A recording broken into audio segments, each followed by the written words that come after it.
questions if you have any concerns. I'm here. Okay, so by the end of this lecture, you should know the various components that are found in the value chain and how these components work together to help the business become efficient with examples. Now, guys, nobody is going to test you at 4th year level on, you know, a value chain. You need to be able to determine your own value chain. Most times what you'll need to do is evaluate an existing value chain, okay, and then maybe propose a new one. It's not, so you need to know what the components are, but this is not rocket science or brain surgery. It's not, I'm not saying that it means that it's, you know, nothing.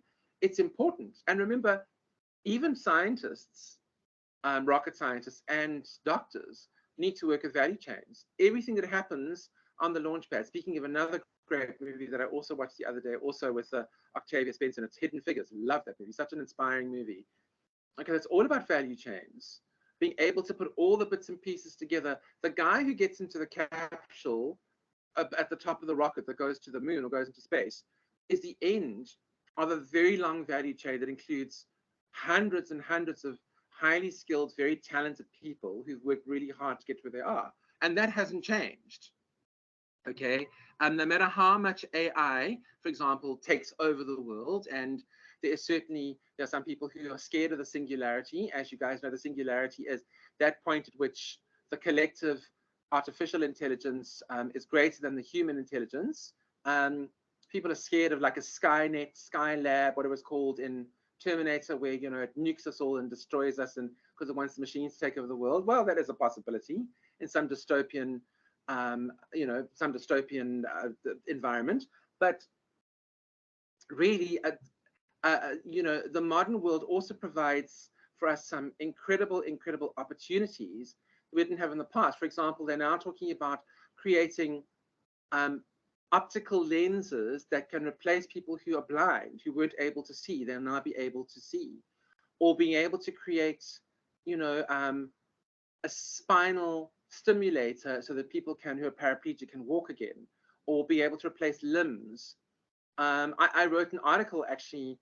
I should actually share it with you guys. It's very interesting. I called it "We Burn Our Robots in Africa," about what the future is going to look like in terms of that over there. And it's very from an African perspective. When I say this, we burn our robots in Africa because they keep trying to steal our jobs. So the thing is, not even in an AI world, the point I'm trying to make is that there is still a value chain. There's still going to be things that need to happen, because when the technology breaks down, who's going to repair it? Probably a human. Okay, who's going to program the technology? Probably a human. Okay, so I don't see, and the thing is, if AI is all about in the service of humanity, I don't see human beings being taken out of the equation. Well, maybe, I don't know, in some very dystopian world, maybe we all get killed by the robots and that's the end of that. But that's beyond the scope of this course. Since this is not a philosophy course, it's a BBA media course. So let's get back on track. Okay, but you need to know, so you need to be able to apply value chains. Second point, know that media companies all over the world are grappling with the reality of understanding that there is a variety of internal and external changes that are changing the modes of production. Okay, which we've discussed at length in the last 2.5 weeks. We said to you, massive changes and how that's affected you guys personally and all of us in terms of the way we consume products, services, and ideas. Okay, for example, this class that you guys are in today would not have been possible 20 years ago. You would never be sitting in a digital class. I would be with you guys in a lecture room in Sandton, teaching you stuff. Is there a question? Who wants to join? Oh, someone wants to join the group. Okay, cool.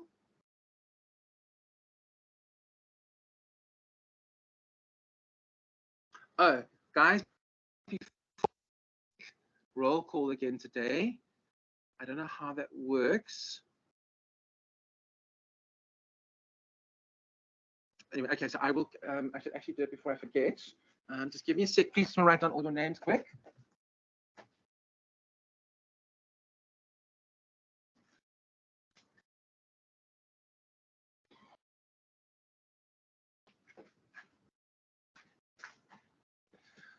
Because Boston will want to know who was attending class and who didn't.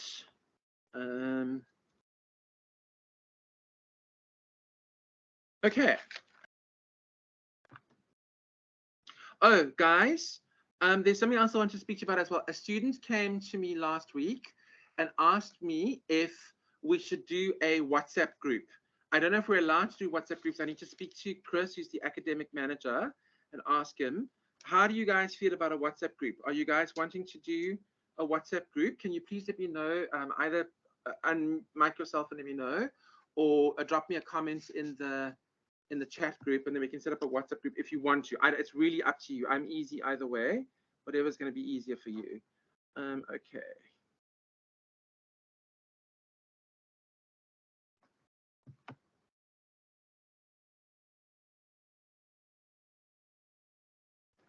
Okay, so guys, I'm just getting your names down. Then we'll continue the lecture shortly.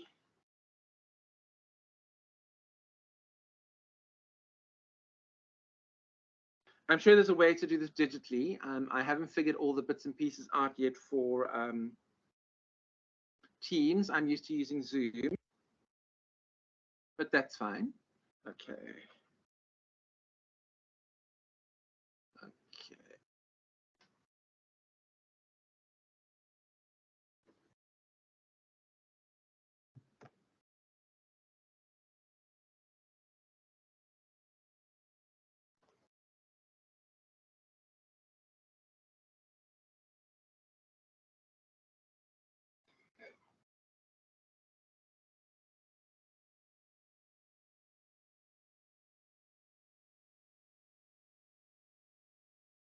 Okay, 1, 2, 3, 4, 5, 6, 7. Cool.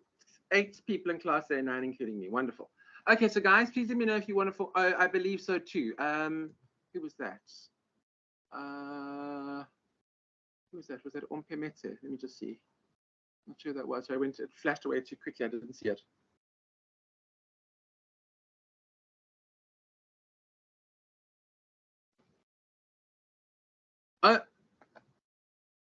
Sorry guys, I've missed all of these. Okay, WhatsApp group will be helpful for updates. Thank you, Notando. I believe so too, Ompemete. Okay, so guys, in light of, okay, Vuyo's now typing something as well. Good. Let's see. When you listen back to the recordings, you're like, oh, Rob, this is all administrative stuff. Well, unfortunately, that's the way it goes with classes, hey? Okay, so Vuyo's still typing. All right, guys, can you then please also then give me your phone number? So please put your phone numbers in the chat box, and then I will speak to Chris, the academic manager, and just check with him, and then I'll set up a WhatsApp group for all of us if you want to join that would be great. Okay, so that's cool, and then we can just check. I think also in case there are connectivity issues, please remember, if for some reason there is a class scheduled and I'm not on that class, it's not because I'm taking the day off to lie at the beach. It's because there is a connectivity issue somewhere, or something has happened with, my connection or your connection or whatever. It's not because, we're taking the day off. Okay, so just always come back to the class and come and look for me if there's class, and I will usually be there. And if there's an issue with example, the class is supposed to start at 12:30 and it's now 1:45 and I'm not on the class, it's probably because I'm battling to connect. Just hang around. I will always find, you guys will always find me back on the class at some point. Okay, Vuyo, a WhatsApp group would be helpful, seeing that we won't be seeing it all for the whole year. Okay, Vuyo, that's great. Thank you so much. Guys, there might be a workshop, in which case, we might still meet. I have to hear back from Boston. They did suggest that it may be useful to have a workshop, which you should all try and attend. It'll probably be on a Saturday. But let's see, you may very well still meet me, this year. I'm very open to having that. I obviously need to take my cues from Boston. I'm not the boss, so I don't get to make those calls, but I'll certainly, say, and it might not be about but they are aware of that. They had said to me, listen, Rob, there's probably going to be, a workshop or two for you and the students. And I said, well, that's great. I'm very happy to meet you guys. So it's cool to put faces to names, and that would be great. So cool. So I'm very happy. Anything you need, guys, let me know, and I'm happy to help you. Okay, great. So let's get back to the course. Okay, so number 3, understand that before the internet, the value chains were less complicated to understand. Remember what I said to you back in 1950? Literally, it was an advert from Sender. So let's say it was a Coca-Cola advert, because Coca-Cola has always been very big on advertising. So this is 1958, and you've got women with their A-line skirts and their, you know, a string of pearls around their neck and their sort of bobby hair, you know, and men are in their suits and they're off to work. So there is a Coca-Cola advert on the radio, and then there's one on TV, and then there's a billboard for it, and then there is also in a magazine or in a newspaper. Okay, and remember in those days, it literally was, if you go back to the communications model that we discussed in the first class, okay, it was literally sender to receiver. That was it. There was very, very, very little feedback in the channel, virtually nothing. Okay, it was very hard. If you were unhappy with Coke, if you found a roach in the bottom of your Coke bottle, God forbid, okay, then you'd have to write to somebody. First, you have to find the information and probably phone in and then write to somebody before they would give you a response. So it was very slow, very old days. Okay, these days, you get value chains spread right across the world. I mean, think about the effect that COVID had on value chains around the world. There were all those ships that couldn't even get into port, couldn't drop off any of their stuff. Okay, so that had a huge knock-on effect. People who were buying online because they couldn't go into shops. Huge spike in Netflix subscriptions and content created on YouTube, etc., etc., etc. Okay, so the world is way more complicated these days. And yet, within that, remember what I said to you at the beginning: the more things stay, the more things change, the more they stay the same. Like Maslow's hierarchy of needs, human beings will always need to communicate with each other because that's the nature of our species. Okay, and we've been doing that for 10,000 years, but the nature of how we communicate is different. And if you took somebody from 1823, 200 years ago, and put them in this era, they would be absolutely gobsmacked at, you know, what's going on. And if you take somebody from 22, 23, 200 years from now, if you had to put us in that era, we would be shocked at the way human beings communicate with each other. It would be so vastly different. But the fact is we all still communicate. And the fact is we all still desire to be loved. And we all still need to eat. I don't know how that's going to change, even if we do become sort of half robotic. I don't know. You know, nobody can predict the future. But I can tell you right now, it's going to be unrecognizable. If you go and watch YouTube videos on predictions that they made 100 years ago or 50 years ago about what the world is going to look like today, they are so wildly inaccurate. Okay, because nobody could ever predict it. Probably the person who had the most accurate predictions was Arthur C. Clarke. He was the guy who wrote 2001: A Space Odyssey, and 2010 was the follow-up. I think he wrote 2010. That was just the movie. And he was the one who got it very right, and he said, this is what's going to happen. Okay, and he was spot on about many things, but even the way he interpreted it was not the way you know, it is today. So you can use what we call in trend analysis the pendulum swing theory. The pendulum swings from the one side to the other. You can predict from the history, from the past, what is going to happen in the future to some extent, you know, but it will never be 100% accurate. Okay, the next point, number 4, understand challenges within the media industry and the wider impact of these challenges and trends.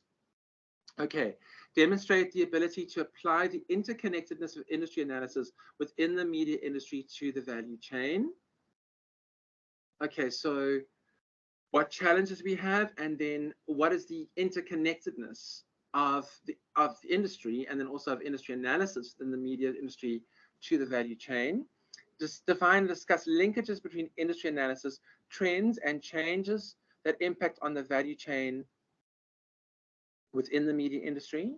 So what is happening in the industry, what trends are happening in industry that will impact on the value chain. So remember, this here's the perfect example for you guys is I posed the question to you when we were discussing the assignment last week.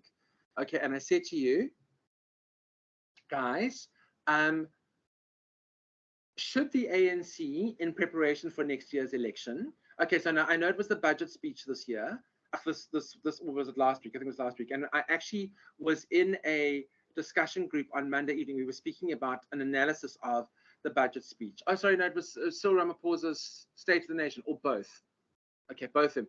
And they were saying all the messages coming from him are all already about the election. So, for example, taking, you know, getting rid of Soweto's, you know, 20 billion rand electricity debts. in the hope that, you know, doing that will get people to vote for the ruling party, which is not a bad strategy. Yeah, I'm not criticizing it. People all around the world do that. Donald Trump made election promises that he didn't keep. Joe Biden's made election promises. Vladimir Putin, okay, well, he's, you know, maybe they're not living in a democracy there, but you can see. So I'm not criticizing it or judging it. I'm just saying that that's what's happened. Okay, but you can see the question that I asked you guys is, if Cyril Ramaphosa and the ANC believe that they need to focus on Generation Z, which could be some of you guys, is 2023. If you're born after 2000, you guys are all Generation Z. If you're born before 2000, I think you're still Generation Y, the millennials. Okay, but does the ANC need to put together a TikTok strategy in order to get people to vote for them? I don't know. Maybe. What would they say in a TikTok strategy? Are they going to put it over a Jay-Z rap thing and say, yo, yo, yo, vote for us, oh, because we're too cool? I don't know. I don't know how it's going to work. I don't know what they would do. Or is it just going to be pure electioneering messages, and then are you going to swipe through those and ignore them because you don't believe them? Or maybe you do believe them. I don't know. It's very interesting, guys. So that's an example of looking at trends, technological trends, political trends, social trends, economic trends, and seeing those changes that they make on the value chain within the media industry. So you might say, well, Rob, is the ANC a value chain? Of course it is. From Cyril Ramaphosa down to his exco, down to the cabinet, down to the, you know, the members of parliament, down to, and of course the Council of Provinces and the lower house of parliament. Okay, and then of course to the then onto officials who work for government, etc., and then of course onto the electorate, which is the most important link in the chain, but often is regarded as the least important link in the chain. But how has everything, guys, affected it? Think about how we even vote these days. Okay, that is now electronically done. You need to have a barcoded ID. You need to go, they scratch your name off the voters roll, but it has to be on the voters roll to begin with. They never did that 200 years ago. There was no voters roll. Maybe there was, but there certainly wasn't, you know, a database that's online with a barcoded ID that you could scan, etc., etc. Okay, so things have changed even in terms of that. Okay, and then also the media industry. Okay, so it's not just about the value chain in terms of the product or service or idea, but even the media is also a product, service, and idea. It's also about the media industry, how it's changed. How do you get a message to somebody through a value chain that is no longer the way it is? Do you still need to go through TV these days? Well, if you've got the budget, sure. But who is watching TV these days? If you have a look at it, is your upper end of the market, your LSM, so-called LSM 10, 9, 8, are they still watching SABC 1, 2, and 3? Is it useful to put a message for them on SABC 1, 2, 3 if you want to target them? Do you need their votes? Do you want their votes? Does it matter? A vote is a vote is a vote. You know, would you put an ANC advert on a YouTube channel? Would they allow you to? I don't think so. But you can see, so those kinds of things. It's going to be very interesting to see what develops next year. So think about that. Okay, so define and discuss. Oh, sorry, last one. Critically evaluate the changes within the media industry and how these trends impact on industry. Okay, so these are what we're going to be discussing, going through. We've already done so. Okay, so what is a value chain? Guys, again, in the interest, let me just see what's happening over here. Okay, so I'm still waiting for you guys to give me your phone numbers, please, if you want to join the WhatsApp group. Okay, so guys, I'm not going to do videos with you because they seem to slow down the class and they seem to have issues with our connectivity. If you would like me to go through the videos with you, please let me know and I can then do that. Okay, you have the links to them. You can just go and download them or just click on the link and you can watch those videos on time. They're usually quite short. Most of them are sort of 2, 3, 4 minutes. You'll never get a YouTube video from unless it's really, really good. That's longer than about 10 minutes maximum. Otherwise, it's too long because you all have very short attention spans and don't want to spend 10 minutes watching a video. It's too long. Okay, so, but you can go and have a look at this value chain video. But let's have a look at it. So a traditional value chain, you can see inbound logistics, operations, outbound logistics, marketing and sales, and then services. So usually that would be after a sales service. Okay, so inbound logistics. Let's take car as an example. It's a great it's a great example. So inbound logistics, and let's say you're talking about a dealer principal at a car dealership. So where you're going to buy a car. So what's your inbound logistics? Okay, let's say you are Toyota branch and you're selling cars. Inbound logistics is how you're going to get the cars into the showroom, onto the showroom floor. Okay, so who do you need to speak to? You first of all need to have a franchise deal in place. Okay, where you are going to be, or you need to be able to buy the cars in advance and then sell them. I don't know how it works in terms of, car dealerships. But in all likelihood, if you're calling yourself Toyota Santon, Toyota's not going to allow you to have that branding in place and use their logo without some sort of franchise deal in place where you're paying franchise fees. Okay, so operations, you have to hire staff to be able to do those logistics for you. Who's going to make the call to Toyota? Who's going to process the paperwork? Who's going to hire the staff who have to do those things? Who's going to be the dealer principal? Who's going to be the sales staff? Okay, who's going to be the HR person? Who's going to clean the floors? Who's going to make the tea? These are all very important people. Just because they clean the floors and make the tea doesn't make them less important. All human beings are relevant. All human beings are important. All human beings are equal. Maybe some people don't think that, but that's the truth. We are all equal in the eyes of the law. We are all the same, even though we're all different. Okay, so nobody is more important than another person. Everybody's important. Everybody matters.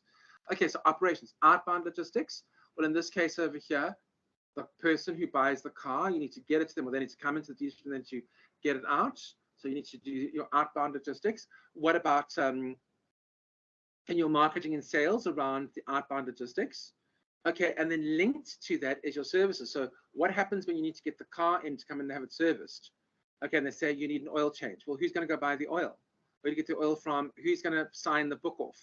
Who's going to go get the new cam belts for the car? Who's going to go get the new gearbox? Let's say you broke your gearbox, you need to have your gearbox replaced. Let's say, you smashed a window. Okay, that's different. You don't have to go to the dealership for that. Okay, but what are you going to do if you need to replace the buttons? Like, for example, let's say your electric windows no longer work. Well, you can go to Toyota and take, so who's going to deal with the outbound logistics? And again, the reverse inbound logistics. Who's going to go get the part? Who's going to go get the piece of glass? Who's going to go get the motor? Who's going to go get the gearbox? And then who's going to get those to fix the car, and the car's then got to go back out to the person. As part of outbound logistics or part of the services thing, you can see already over here, there's this big overlap and smear where the value chain is not 100% clearly defined. Okay, what do you do if the person says, I can't be without a car for a day?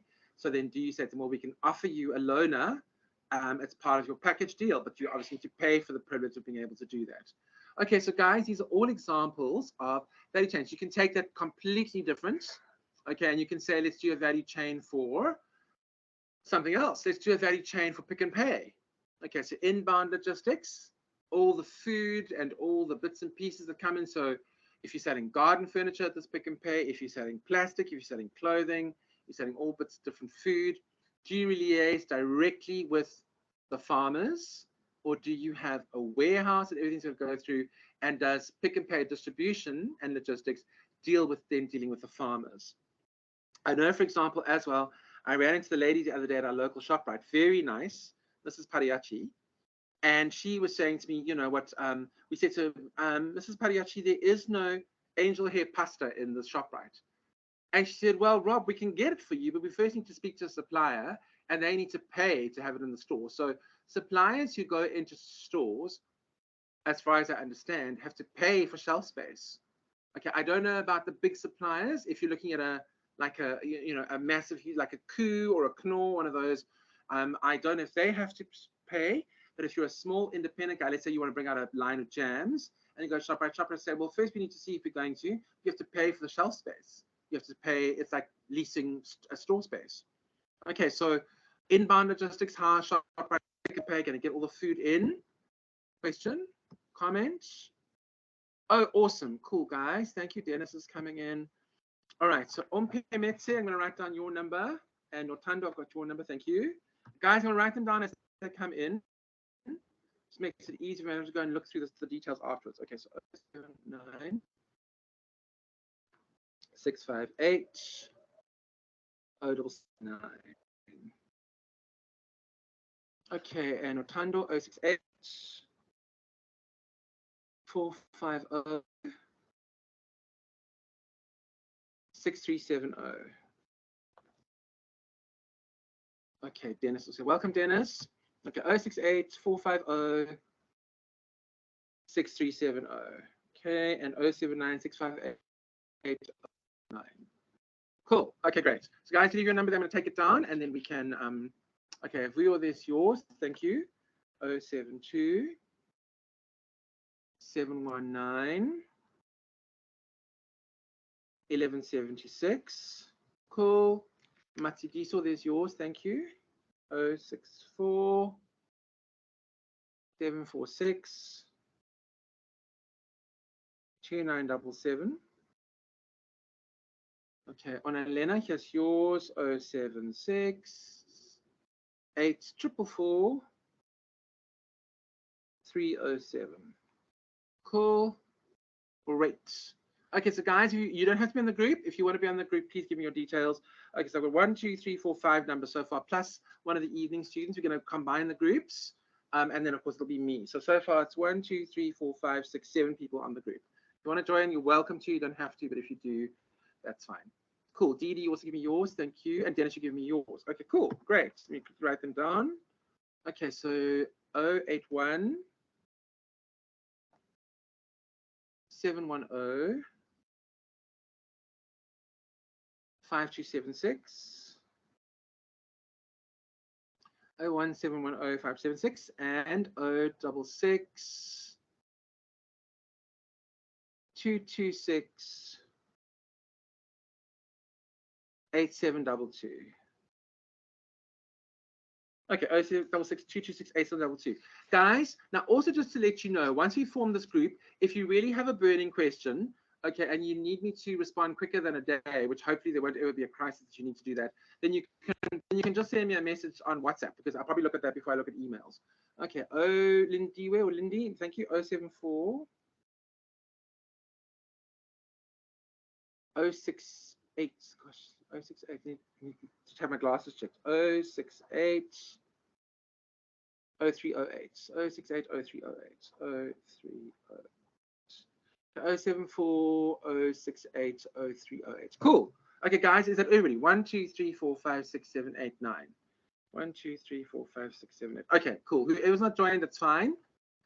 To be on the group, there is no requirement. If you haven't, please do so before the end of the class. But so far, I only have 1, 2, 3, 4, 5, 6, 7, 8.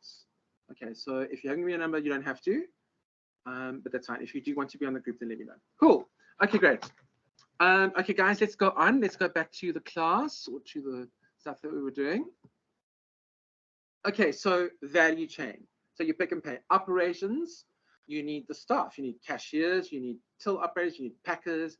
You need a floor manager. You need managers for every division in the department store and thingy. So there's got to be a bakery manager. There's got to be clothing person. There's got to be fruit and veg section. There's got to be somebody who's dealing with electronic stuff. There's going to be somebody who's doing cookware if they split them. I don't know if the cookware division is big enough. Somebody who's doing FMCG, which is your fast-moving consumer goods, however they split them. Okay, so those outbound logistics, very complicated these days, because now you have, I don't know what it's called, Pick and Pay Fast. I think that's the delivery service, eh? Pick and Pay Fast or Checkers 6060. Last year's assignment was last year's lecture that was an evaluation of the 6060 app for Checkers. Okay, so there's that. And think about now, guys, if you are not Pick and Pay branch, but if you're Pick and Pay one of the distribution centers, one of the warehouses, think about your inbound logistics, your operations there, and your outbound logistics. So inbound logistics, you need to speak to the farmers or the companies to bring you the stuff. You need to manage that stuff. And then, of course, outbound logistics, you need to put it in a truck, and the truck then needs to take it to the stores. I mean, the looting and the rioting that happened in Durban last year was all about, it was usually the logistics centers that were attacked, okay, broken into, burnt down, etc. That wasn't at the stores. Sometimes it was stores. Okay, so some of the centers, Watercrest and the center in Pinetown, what's it called, Pinecrest. So Watercrest and Pinecrest and some of the other centers Okay, but mostly it was a lot of warehouses that were attacked that people tried because they knew that all the stuff was there. Okay, so think about that in terms of logistics. So outbound logistics, um, marketing and sales. So if you are the operator at a Pick and Pay logistics branch, there's not a whole lot of marketing and sales there, but you have to still deal with the marketing and sales department because remember, if you have a special on Doha Egbert coffee, which is selling for 99 Rand a jar, okay, you just sell for 140, you need to make sure that you have stock because nothing's going to frustrate a customer more when they walk into the shop because they've seen the special. You have advertised the special, they walk in and there's no stock. So sometimes what they'll do is they will say on the pamphlet, which is you guys that have to do this, stock limited, 3 per customer only, ENOE, or first come first serve, whatever it is. So you have your terms and conditions in place. Okay, and then the services around that over there. So how do you deal with customer service if somebody complains about the ratty teller or the ratty packer or whatever it is, the shelf packer, how do you deal with, and how do you, if somebody comes to you, like when I went to Mrs. Pariachi and I said to Mrs. Pariachi, you don't have angel hair pasta, she's like, well, Rob, let's see if we can order, and it's never come because there's no demand for it in the store that we go to. It just isn't, it's not a Woolworths, and we don't shop at Woolworths, it's too expensive. So we're not going to go to Woolworths to get angel hair pasta. We thought the shop like could get us some cheaper ones, which is cool. So guys, all of those are in terms of the value chain. Okay, so let's have a look at this. The better the product, okay, leads to higher customer satisfaction, which leads to higher chances of customer not changing to a competitor. And guys, I want you to view this in light of the discussion we had last week around branding. Remember I said to you guys in that diagram that I gave you, people are not loyal to brands. They're loyal to their highest values, and they're not loyal. They will insist on or prefer a brand that meets their needs. If the brand that they choose meets their needs, they will then use that brand. And let's look at Boston as an example. Okay, you guys had many options. You could have chosen UJ, you could have chosen Tuckies, UP, Pretoria. You could have gone to UNISA. You could have gone to Vega. You could have gone to Varsity College. You came to Boston. So hopefully, especially on my watch, I would really truly want there to be a better product. I hope that this class, whether you went to, if you came to get it at Boston, or you went and got it at Vega, that it would be better than the Vega class, because that's, I would like to be the best. So the thing is, the better the product, the higher the customer satisfaction, and then the higher the chance of the consumer not changing to a competitor. So I can tell you right now, having studied at UNISA, and I love UNISA, don't get me wrong, your experience at Boston will be far less frustrating because it's a private institution. UNISA being run by government, very big, 350,000 students, very slow to respond to stuff. Not always, you eventually get through and some people help you, especially if you're dealing with lecturers privately. But dealing with the organization at corporate level, it's very slow. Okay, so the thing is, some people might say, but the good thing about UNISA is what they do is their mandate. And please, I'm not saying Viva UNISA and down with Boston. I love Boston. Boston is a wonderful organization that gave me a great opportunity. And you might say, well, Rob, you have to say that because you're recording this conversation. That's true, but I also believe that to be the truth. But anyway, the point that I'm trying to make is UNISA is cheaper, okay, and UNISA also, the barriers to entry are lower. I'm not saying that means the standard is bad, but what they do have is a lot of bridging courses, which Boston also has, to allow you access to eventually get to the degree if you want to. So you can start with a short course or a diploma and then upgrade if you want to. Okay, so there, guys, take this back to the branding model that I discussed with you last week, the brand myth model.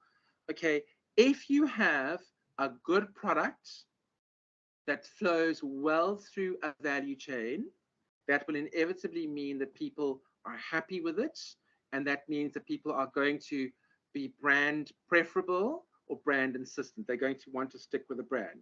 I mean, it's all fine and well saying, you know what, I absolutely love Heinz ketchup. So in other words, Heinz tomato sauce, not All Gold, not the Pick and Pay brand, not the ShopRite brand. I love Heinz. Unfortunately, you just cannot get it in this country. It's impossible to get it. That's why I don't even bother. So if we can find it, we usually get it.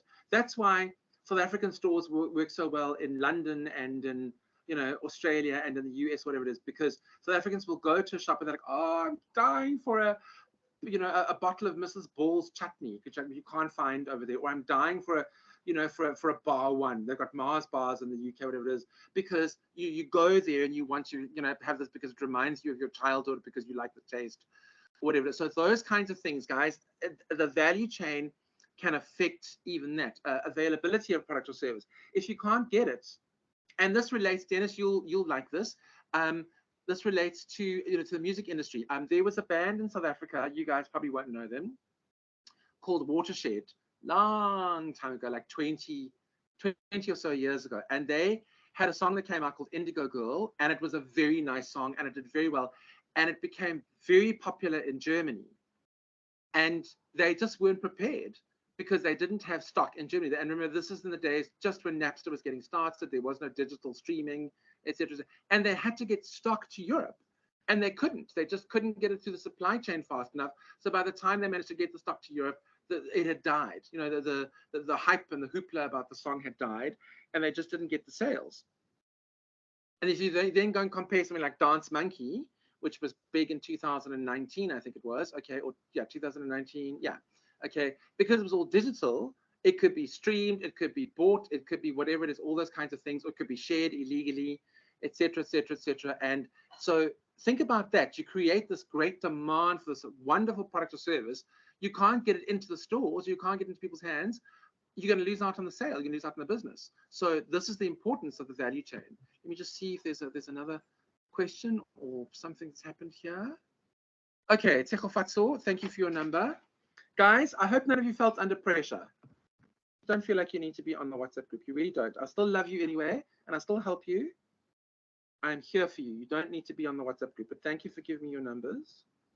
Okay, so 081-803-0347. Cool. Okay, great. Okay, guys, that's everybody. That's cool. Okay, so please remember, okay, no matter, I've had many second chances at university. Trust me, I messed up a lot, and lecturers were very nice to me. So I tried to do the same for students. I wasn't always like that in the past. I used to be quite tough with students, but I was always given opportunities, and I was very grateful. And I said, well, I'm going to pay it forward and be good to my students as well. So, you know, unless you really and truly make a big mess of things, and, you know, there is no hope of you, you know, because you don't really want to do it, that's different. But if you make a big mess of things and you really and truly say, listen, I'm so sorry, I really and truly had a rough time and I want to fix it, there's always a second chance. So, you know, but remember, it's fourth year, guys, so you have to really want it.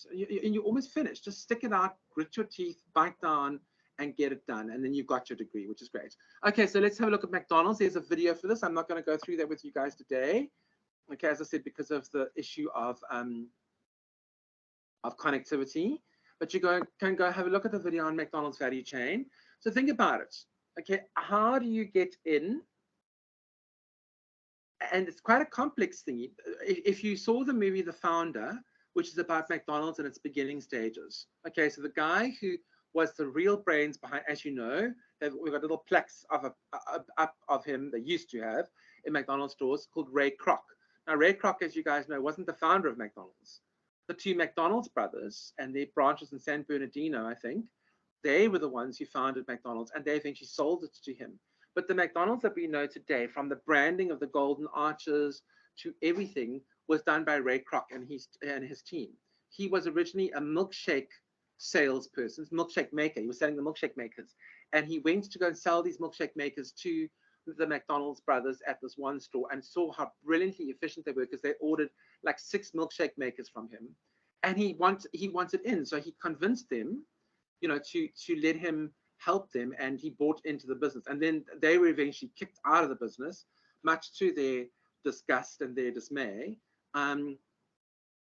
You know, but the thing is, look, they still made money, maybe not as much as Ray Kroc did, but Ray Kroc was the guy who really brought it to life. And so now think about it. He saw the way they made standardized burger patties. You need to get a certain quality of beef, which you need to buy from butchers in the area. Okay, you need to then make the patty. It needs to weigh so many kilograms. It needs to have this content of whatever fat in it, etc. Think about how much lettuce they put on, a piece of gherkin, which tomato sauce they use, or they just give you the tomato sauce, the cheese that they use, the buns that they make, it all has to be the same. Okay, the chips that they do. Think about the potato farmer who grows the chips for McDonald's. And I know in South Africa, okay, when McDonald's entered the market in South Africa, obviously it was 1995, so we really had the transition to democracy. And one of the requirements of government, and that's not a South African thing, they're all over the world. Okay, they said, listen, it needs to benefit people who were historically disadvantaged. So I know Cyril Ramaphosa, for example, was involved with McDonald's, and I think he was the owner, the overall owner. But the whole idea was that it was supposed to benefit everybody. Now, of course, it hasn't benefited the poorest of the poor, but it was supposed to benefit those people. So the farmers that they use are possibly historically disadvantaged, and those farmers will supply the potatoes that then need to be peeled and cut up according to spec. Okay, that then needs to be shipped off to, and I think those, as far as I recall, they are pre-cooked. Okay, sort of parboiled, and then they're put into plastic packets and frozen. How do you get all those things to a store? Switching over to KFC, for example, with Colonel Sanders, and Colonel Sanders was very unhappy towards the end of his life with some of the rubbish that he saw in some of the KFC stores. But for example, in South Africa, KFC in South Africa is the fourth highest number of stores in the world. Okay, so I'm not mistaken. The US is first. China, I think, is second. I think it's China. Third is the UK, and fourth is South Africa, because South Africans love chicken. That's also why KFC try to take Chicken Licken to court, because they're like, oh, Chicken Licken, finger licking, good. It's all very similar. And the guy who owned Chicken Licken was very aware that there was a huge demand for chicken, because South Africans love chicken. Okay, so think about that. How do you get all the chicken to the places? What about the farmer who grows the chickens? And are you doing it in an ethical manner, where you are making sure that your animal is not living in pain and then being killed in pain, for food? So and those kind of things. And these days, guys, consumers are concerned about that. If there was ever a scandal and they said, there were those things. I mean, a couple of years ago, you might remember, they said, what does pink slime and how does McDonald's use it? And what do they use? Do they have ethical farming methods and ethical, raising of meat methods, etc.? That's what consumers do these days. That's the part of the value chain. Okay, so then you think about it. Then you have all your ingredients. They all get put together, right? And you have your Big Mac burger with your Coke and your fries. And you sell it to the person, and the value chain, the outbound logistics is they put it there, or maybe you've got a delivery service to take it out to people. A Mr. Delivery, or a Take-A-Lot delivery, or a Uber Eats, excuse me. Okay, so those kinds of things. How do you get all of those people together to get it to the people who then need to eat the food? Okay, and how does all of that affect your ability to own a McDonald's store? How does it affect you as the media manager for McDonald's, or the company that's been hired to do McDonald's advertising? So think about that. Okay, so go and have a look at those. And same thing as with Coke. Guys, as I said to you last week in the article that I read to you, of the branding article, Neville Isdell, who was a big cheese at Coke and spent a considerable amount of time in Johannesburg and in South Africa, said that they wanted to make sure that there was Coca-Cola available within walking distance of every African. So the 1 billion people on the continent, they wanted to make sure everybody could get a Coca-Cola. So they went into Africa and they said, where is the closest source of potable water? We must have access to clean water supplies in order to create the Coke. Because we bring the syrup in.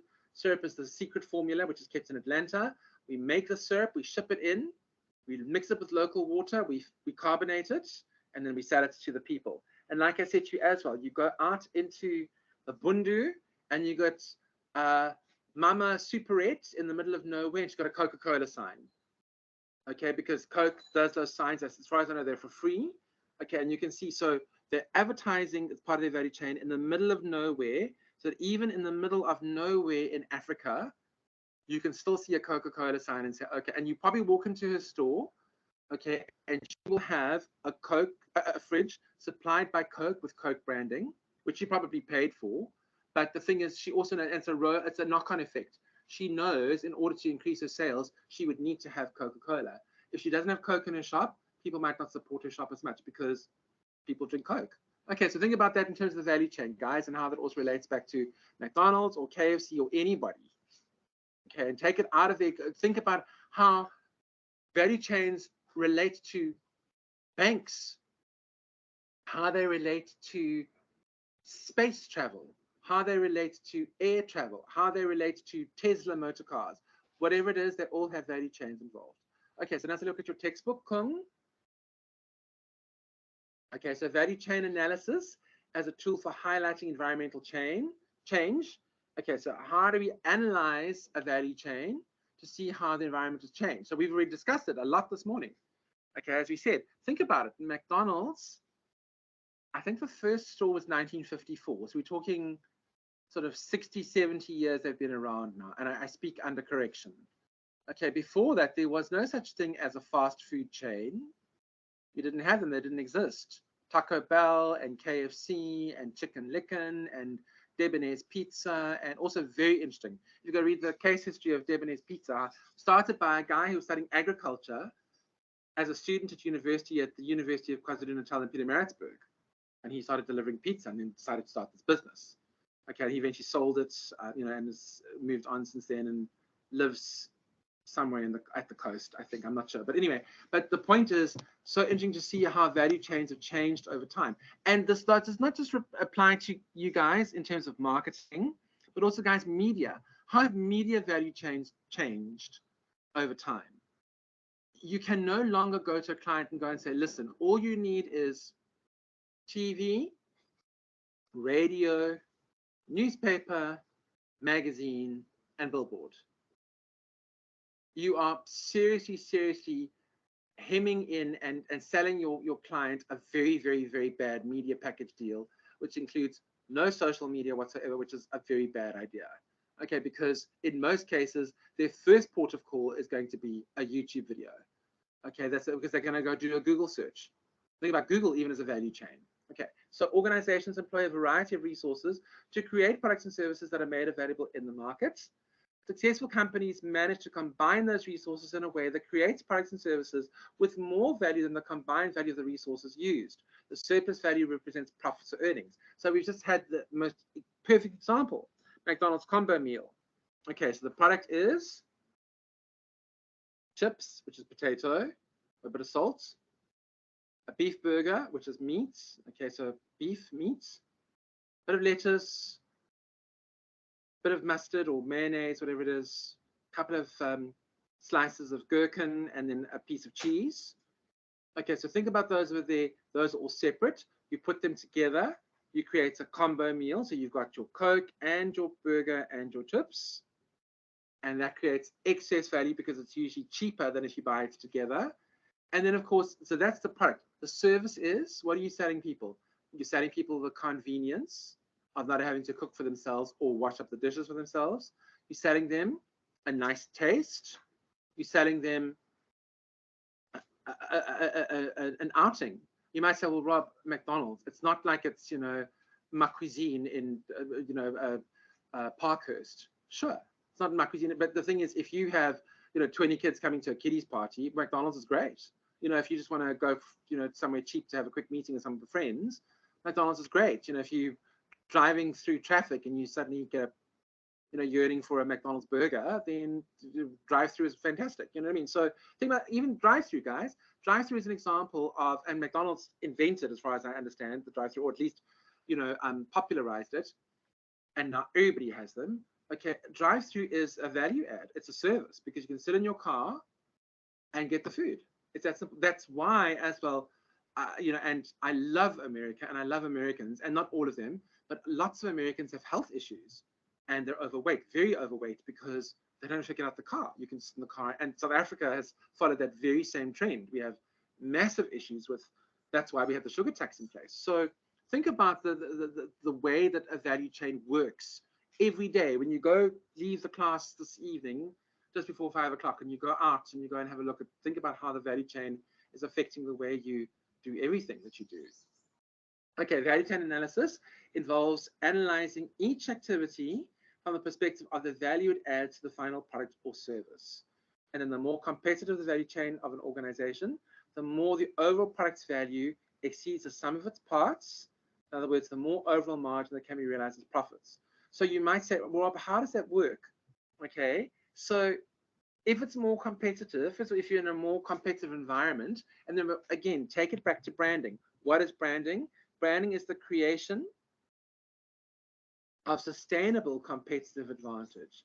How do you create a sustainable advantage over somebody else? Like, for example, let's take it back again to airplanes and flying.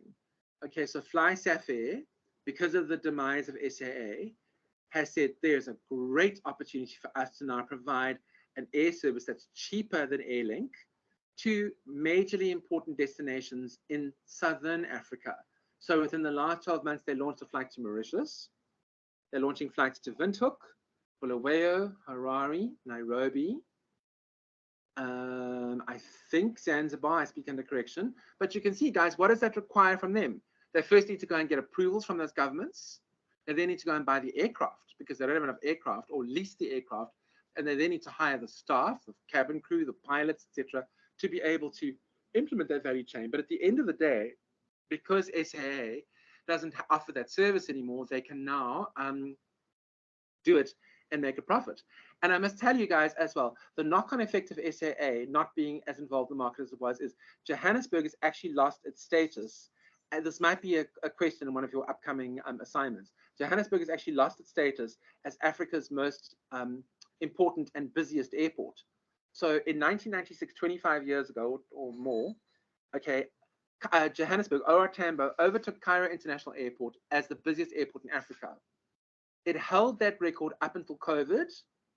And since COVID, it's now become Cairo. Cairo is way ahead of Joburg now again, overtaken Joburg. And that's because of COVID, but also because of the demise of SAA. We don't have that same connectivity we used to have because, so even though I'm not agreeing with, we should just throw money at the national carrier, and ruin taxpayers' money, it's definitely affected Johannesburg's status as a global mega hub, and it's one of the most connected cities on earth, which is a pity, so you can think of that in terms of value chain. What does that do to Joburg's status as an important global city? Okay, because you want people to be able to come here. And the last time I checked, Joburg is still the most visited city in Africa, believe it or not, more than Cape Town, more than Cairo, more than Lagos, in terms of, as measured by MasterCard, in terms of single night, overnight international visits. So I don't know what the metrics were, I don't know how they did the calculations, but if you look at international visits, at overnight stays, at hotels, Johannesburg is the most visited city in Africa, and Bangkok and then London are the most visited cities in the world. So you can see one of the reasons why London is so popular and so big and so global and so is because of its interconnectedness. And that the knock-on effect of that in terms of value chain is Heathrow, which only has 2 runways, is now saying we need an extra runway because we can't get more planes onto the ground. And because of they're scared that London's going to lose its position as the most important, city in the UK and in Europe even. Okay, so that is also something to consider. And the knock-on effect of that in terms of value chain is London Heathrow is one of the reasons why they decided to build the A380, because Heathrow is so constrained in terms of slots that they said, listen, we cannot get enough planes in here because there's such a huge demand to fly in and out of London Heathrow. What are we going to do? They said, well, just build a bigger plane. And you can see it hasn't taken off in the US. Dubai, the entire existence of Dubai, okay, Dubai exists, rises and falls. I wrote an article about Dubai as well a couple of years ago, where I said, what is their strategy for success? And it's a 2-pronged strategy. First strategy is become an internationally important global air hub. An internationally important global air hub, okay, that is just sorry, I'm just making an adjustment here quick. Sorry, I'm just being distracted. Okay, an international global air hub where everybody flies to Dubai. So much so that the knock-on effect of that is Air India has just bought $80 billion worth of planes and has now said, okay, we need to take on that Middle East market, because when people need to fly from India, so either Mumbai or Delhi or Kolkata or Chennai or Hyderabad, okay, which I think are the 5 biggest cities, They want to fly from anywhere there to the UK or to the US or wherever the Indian diaspora is. They usually have to fly through either Dubai or Abu Dhabi or Doha. So Air India is saying, listen, India is about to overtake China as the most populous country in the world, apparently within the next 2 weeks. Okay, how is the Indian government saying, how can that benefit Indian companies? So Air India is saying, listen, we need to be transporting Indians. It shouldn't be, Emirates. It shouldn't be Etihad. It shouldn't be, Gulf Air, and it shouldn't be, what's the other one? I'm trying to think. Emirates, Etihad, Qatar through Doha, Qatar Airways. They shouldn't be transporting Indians. It should be Air India. Now, the Indians may disagree and say, well, we're not just going to use Air India just because it's the government's whatever it is. But you can see, guys, these are all plum examples of the value chain, how the value chain has changed over time because of economic factors, etc. So let's look again as well. There's new stuff coming out of China now. They're saying China's population is aging because of the one-child policy that was implemented, I think, in the 80s or even in the 70s. Okay, they now cannot get the Chinese population to have enough babies. China's now becoming an old population. They're apparently now, I think they've just swung past 40. So 40 years old, which is not really old. Well, not for me at least. For you guys, it probably is, but not for me. Okay, so so those people are so worried about the fact that China is losing market share now because there's no young people to replace the old people. And that's why they're all saying the future is Africa, because the average age of an African is 19 years old. Okay, and they are the ones who are going to have the strength, the physical and the emotional and the mental strength to be able to do things for the world. So the future of Africa, and that makes sense, guys. If you ever look at it, they're saying by the end of this century, 2100, they're saying that the two largest cities in the world will be Lagos and Kinshasa. Okay, so yeah, Joburg's actually dropping down the rankings there because Joburg's not growing that fast anymore. It's still growing quick. Joburg may maintain its position as a wealthy city in Africa, but even there it's losing ground to a Lagos, not so much Kinshasa. Kinshasa is very poor, but Lagos is finding its legs and of course with all that oil that they have, and now of course the Ukraine war. So guys, can you see all these things that have an impact? Okay, you need to go and analyze your value chain. You might say, well, Rob, how is any of this relevant to me as a media person? People, you do not exist in a vacuum. Any media organization that you go to is going to be creating media for a company that is delivering a service or a product or an idea to a person. Like I said to you at the beginning as well, solve a problem for another human being, you'll always have a job, you'll get paid. Solve a problem for many human beings at the same time, you'll become wealthy. So your job as media is to go and solve problems, media problems. How do we get the message out there? Because people don't know. We're not telepathic. If we were telepathic, it would be so much easier. There wouldn't be a media industry. We could just let people know telepathically. But you have to communicate with people. People have to be exposed to the message. And people are overwhelmed, guys. There's so much media out there. There's so much stuff happening. People don't have the capacity to take it anymore. They don't. And let's remember as well, that's another key that's very important. If you have a desire and a need for a product or service, you'll pay more attention to the advertising. Go and research that in your own life. Okay, so you now wake up today, okay, and you've ripped your dress. There's a big tear in your dress. Like, I need to go and buy cotton and thread to have I need to go find a tailor. You'll drive up Santon Drive on the way to Boston or on the car train, and you'll be paying attention to where's their tailor advert? Where's their tailor advert? Oh, they've got a tailor there. Let me go and say, or you'll phone a friend. Okay, and let me ask you the question, just whilst we're on this thing over here. I think I've mentioned it to you before. Let me ask you the question. See, you guys are all still with me. You're all still awake. Okay. What is the most powerful form of marketing in the world? And how is this related to value chains? What is the most powerful form of marketing in the world? Always has been, probably always will be. What do you guys say? Anybody? Anybody? Anybody? Lindy, Didi, Onelena, Ompemetse, Notando, Matidiso, Vuyo, Notando. Good. Tejofatso or Dennis. 1, 2, 3, 4, 5, 6, 7, 8, 9. I like my very full class today. It's wonderful. Dennis, on the ball. Okay, cool. Dennis has said word of mouth. Notando, let's see what you say.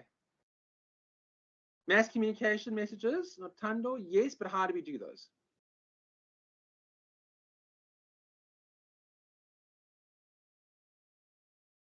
Okay.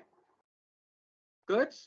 Thank you, Notando. Thank you, Dennis. Notando, yes. I say word of mouth. Didi, yes. Okay, cool. Thank you, Didi. Who else? Notando?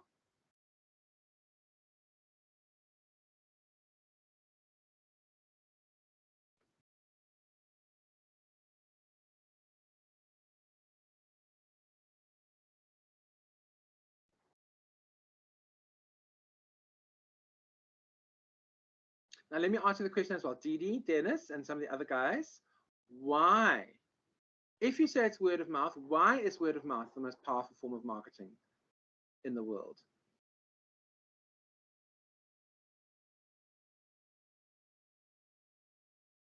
If you have a look at the question that we did, the mock answer we did last week for thingy, for question 1 about the British royal family, the answer was there. Different forms. No, we use social media. Could be television, newspapers, magazines, etc. Okay, cool. Thank you, Notando. Didi, did you want to speak? Yeah, I just wanted to say something. Yes, please go for it. I say it's most effective mainly because people trust what other people have to say based on their experience with a particular product or service, whether it's family, whether it's friends, or just associates. Awesome. Thank you, Didi. I appreciate that. Onelena's raised her hand. Onelena, would you like to speak? Yeah. Okay, getting feedback from you.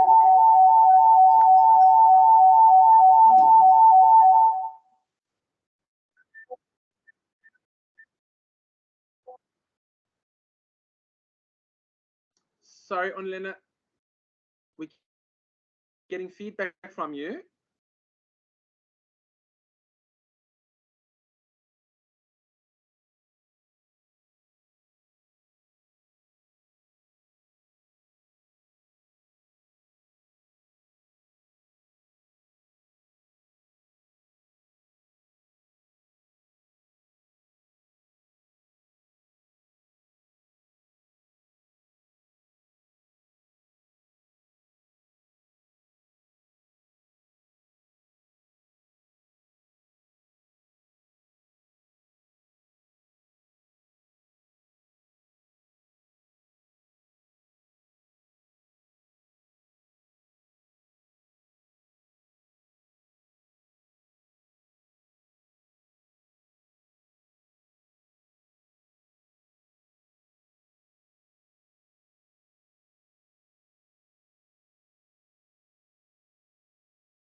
Guys, can you hear me?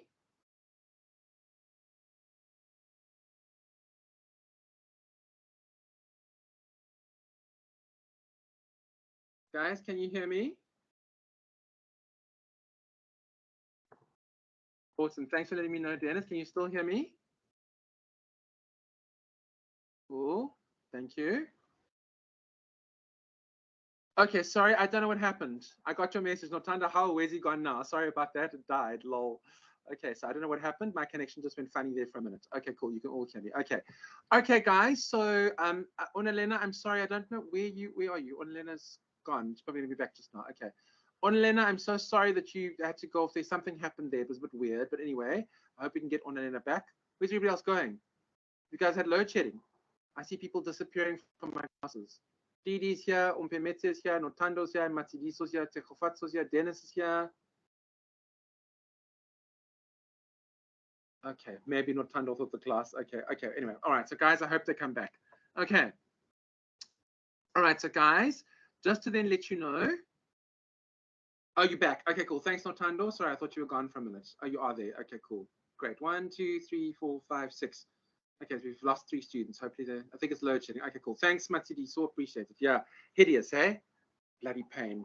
Okay, anyway, so guys, yes. So Notando, you're not. I like your thinking. Okay, I think it was you, hey? Yeah, I like your thinking. Okay, but yes, Didi and Dennis. Was it you guys? Was it somebody else? Let me go back and check.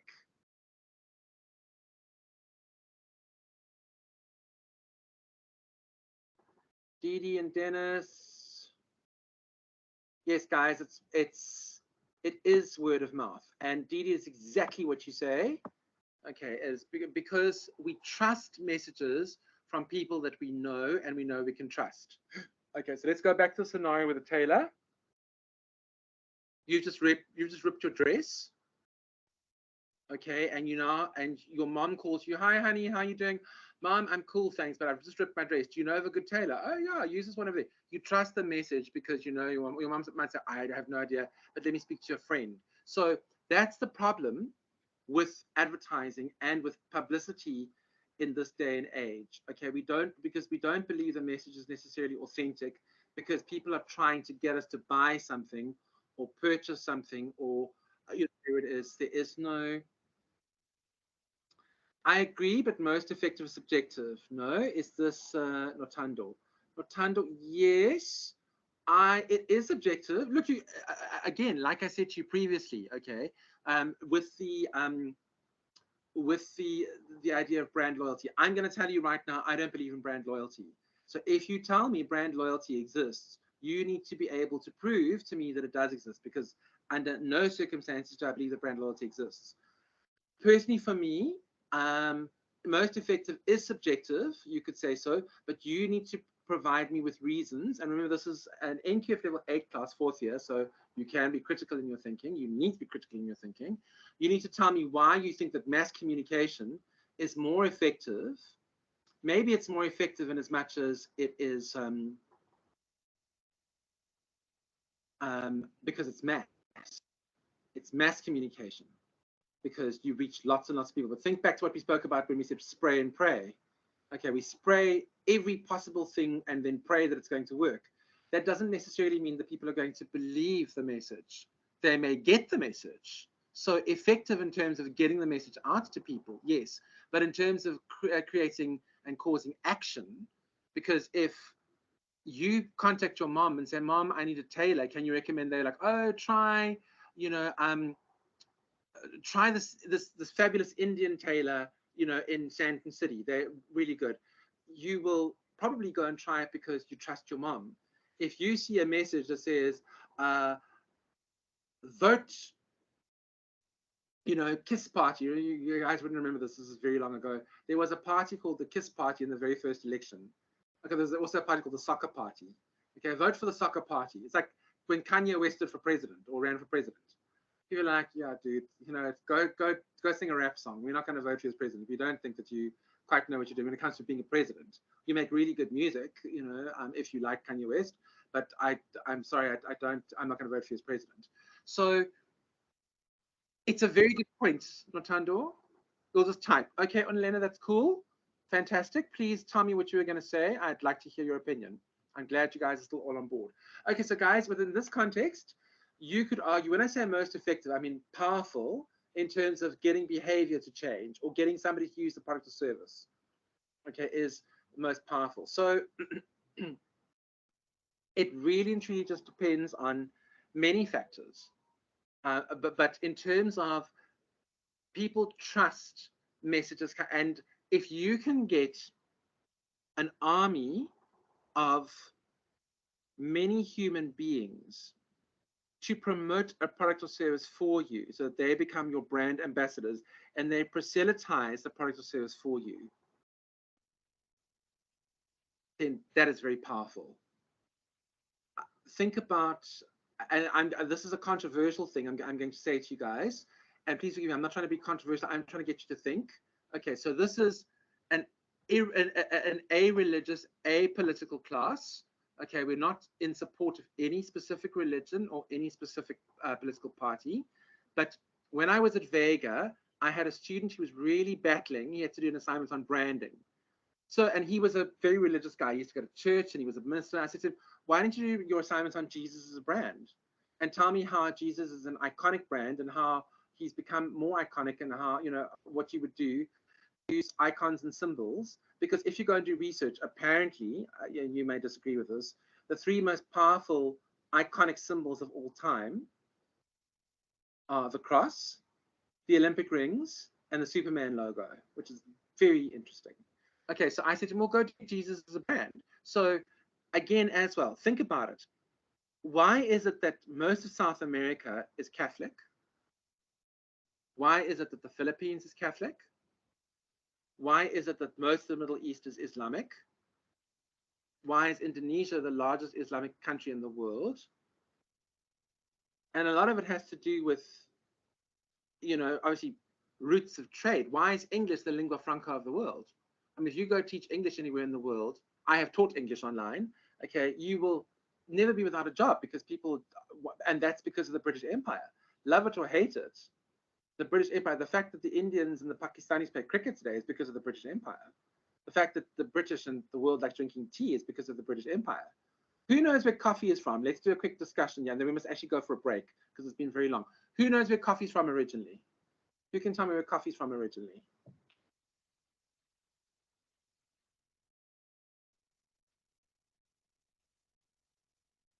Anybody know?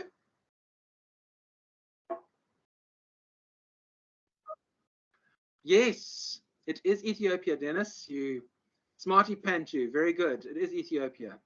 Okay, so is Ethiopia known for its coffee around the world? I'd have to say no. Which country around the world, which countries around the world are known for their coffee? Let's see, what do you guys think? I like this discussion that we're getting going here. What do you guys think? Which country around the world is known for its coffee? Otando?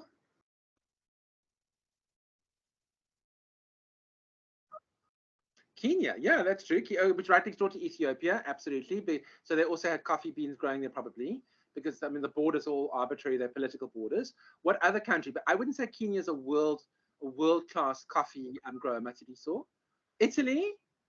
Notando, you're on the ball, eh? Matsidiso, your answer's not wrong, but I definitely think Italy is definitely more a coffee country than, you know, known for coffee. Brazil, absolutely agree with you guys. Brazil, yes. Sao Paulo, they actually did a comparative study between Sao Paulo and Johannesburg, and they said Sao Paulo is the biggest city in Brazil because of coffee, and Johannesburg is the biggest city in South Africa because of gold, and they did comparisons between the two cities. Okay, so Brazil, absolutely, Brazilian coffee. But think about it, guys. All the fancy names for coffee. Cappuccino. America, yeah, look, Starbucks has done extremely well. So yes, you could argue America as well. That's really, none of the answers are wrong, but I'd say the country that's most well known and I'm talking about in terms of, maybe they're not the world's biggest coffee makers anymore. Starbucks may have overtaken them, but let's have a look at the origins of the coffee terminology. Cappuccino, macchiato, Lavazza is the name of the coffee machine, that, you know, machine that frosts the milk and whatever it is. They're all Italian. Okay, so Italy came from espresso. Thank you very much. There we go, Dennis. Very good, espresso. Okay, so all those terms are Italian terms. Let me ask you another question. Okay, Let's see how well you guys know your stuff. I think I'm dealing with a very smart bunch of people over here, smart bunch of students. Where do tomatoes come from originally? Where do you guys think? Vuyo, are you wanting to say something? I don't know, lol. Okay, that's fine. Okay, that's fine. That's honest. Thanks. I like the honesty. Annalena, what do you say? South Africa? No, no, not at all. South Africa is famous for many things, wonderful things from here, but not tomatoes. No. Sorry, Peru. Close, close, very close. Peru, very close. America, which part of America? Are you talking about America, United States, or North America?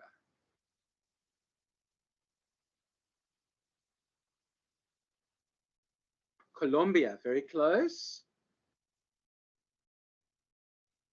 South America, very close. Guys, to my knowledge, you can go do some research. To my knowledge, tomatoes come from Mexico.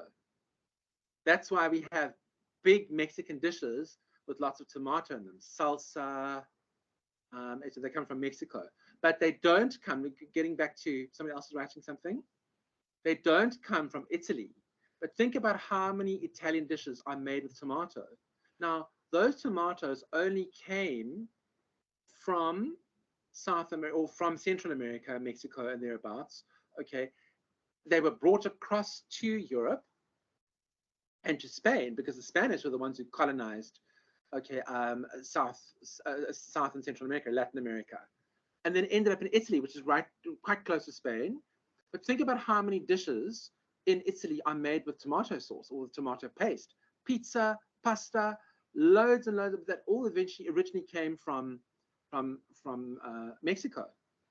Same thing with avocado. Avocado comes from Mexico. So I can tell you right now that when sushi was first introduced into the world, the Japanese never put avocado in their sushi. That's a California roll. Was really, and California got avocado because California is right north of Mexico, which is where the avocado comes from. So the California roll or the sushi that we eat today is American style sushi. I think it's very, very different in Japan. But that is the perfect example of how the world has been affected by value chains. Even chocolate, guys. Chocolate comes from South America. If you go and read up on the history of chocolate, fascinatingly interesting, was not anything like what we have today. And it was the Europeans who turned it into the stuff that we like to eat. But originally it was drunk as a drink in South America. So think about how this affects value chains. Okay, think about how it affects, and you might say, well, Rob, what things from South Africa have affected value chains around the world that's been filtered through with the diffusion of innovations? Do you know in terms of I don't know what the alphabet is called. I think it's the Morse code alphabet, like say Alpha, Bravo, Charlie, Delta, Echo, Tango, Papa, Whiskey, whatever it is. That is when you're trying to speak to people and you're trying to make sure they get the letters right. Z is Zulu, guys. So there's a Zulu time and there's Zulu. That comes from South Africa. Aardvark and Zulu used to be the first and last words in the dictionary. Not anymore. Now there are words that have more Z's and more S and more A's. But the South African the dictionary used to begin with Aardvark and end with Zulu. You can even think about something which is not a very nice idea to have transported across the world, but it has become synonymous with like the word apartheid. They're now speaking about apartheid in Israel, between Palestine and Israel. So you can see these things have traveled across the world. Think of a boomerang. Boomerang is Australian. Star Trek, yes, Trek, the word Trek, from Afrikaans, which is South African. So you can see, and how has this all affected value chains in terms of products and commodities and services? We all use the internet. The internet was invented, or the World Wide Web. The internet was invented by the Americans in the 60s. Okay, but the World Wide Web was designed by Tim Berners-Lee, who was a British person, is still alive as far as I know, the World Wide Web in 1989. Okay, so that is, for all intents and purposes, a global phenomenon. So all of these things over here, guys, and you might say, okay, Rob, the more competitive the value chain of the organization, the more the overall product's value exceeds the sum of its parts, and the more the overall margin that can be realized as profit. So if you make a really, really good coffee, okay, and I don't drink coffee, so I'm not a huge fan of Starbucks. And I like hot chocolate. Starbucks does not make it good hot chocolate. It's very expensive and it's very average. I'm like, I don't do Starbucks. So Starbucks is lost on me completely. You guys may say, oh, Rob, I love Starbucks, but it's totally lost on me. So it really, really depends on, you know, on how competitive the industry is and how, if you are known as a forerunner. If you're known as a forerunner, you'll be very profitable. Okay, guys, we need to take a break. So we're gonna stop now. We're gonna pick it up again. Sorry, we're way over our break time. We were supposed to break before 2, but we were having such a good discussion. So we're gonna take a break for 10 minutes. I hope that you guys will stay. If you don't, you'll just need to pick up the recording. I'm gonna keep recording this one because we haven't finished with this module yet. And then, so yes, I need to send Chris the links, but you'll be able to access the recordings off of YouTube. I just need to actually download the recordings and send the links to Chris. So you'll be able to, if you want to go over them. But at this point in time, I would say because of the brief that I've given you, the most important things you to focus on now are focus on last week's lesson with the assignment, and go and have a look at some stuff on branding, especially brand authenticity as it relates to your assignment. That's really important. Okay, whoops, my computer's going a bit crazy here. All right, guys, we're going to take a break. I will see you guys in 10 minutes at 14:32. Go grab yourself a drink, or go grab yourself, go to the bathroom if you have to. I'm glad you're all here. Lovely to have you, Didi, Ompemetse, Notando, Matsidiso, Tejofatso, Dennis, Fuyo, Onalena, and Lindiwe. Hope you guys are going to stick around. Cool, because we don't have another discussion just now. But enjoy your break, guys. I'll see you in 10 minutes. Thanks.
Hey guys, okay, welcome back.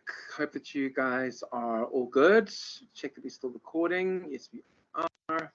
Okay, so back to the notes. Okay, so I hope you're getting a feel for the stuff and that you're seeing how the theory relates to practical examples, both in terms of normal supply chains and then in terms of media supply chains. How do those work today? Which are, you'll see when we go through the notes a little bit later, they're no longer as easy or as linear as they used to be.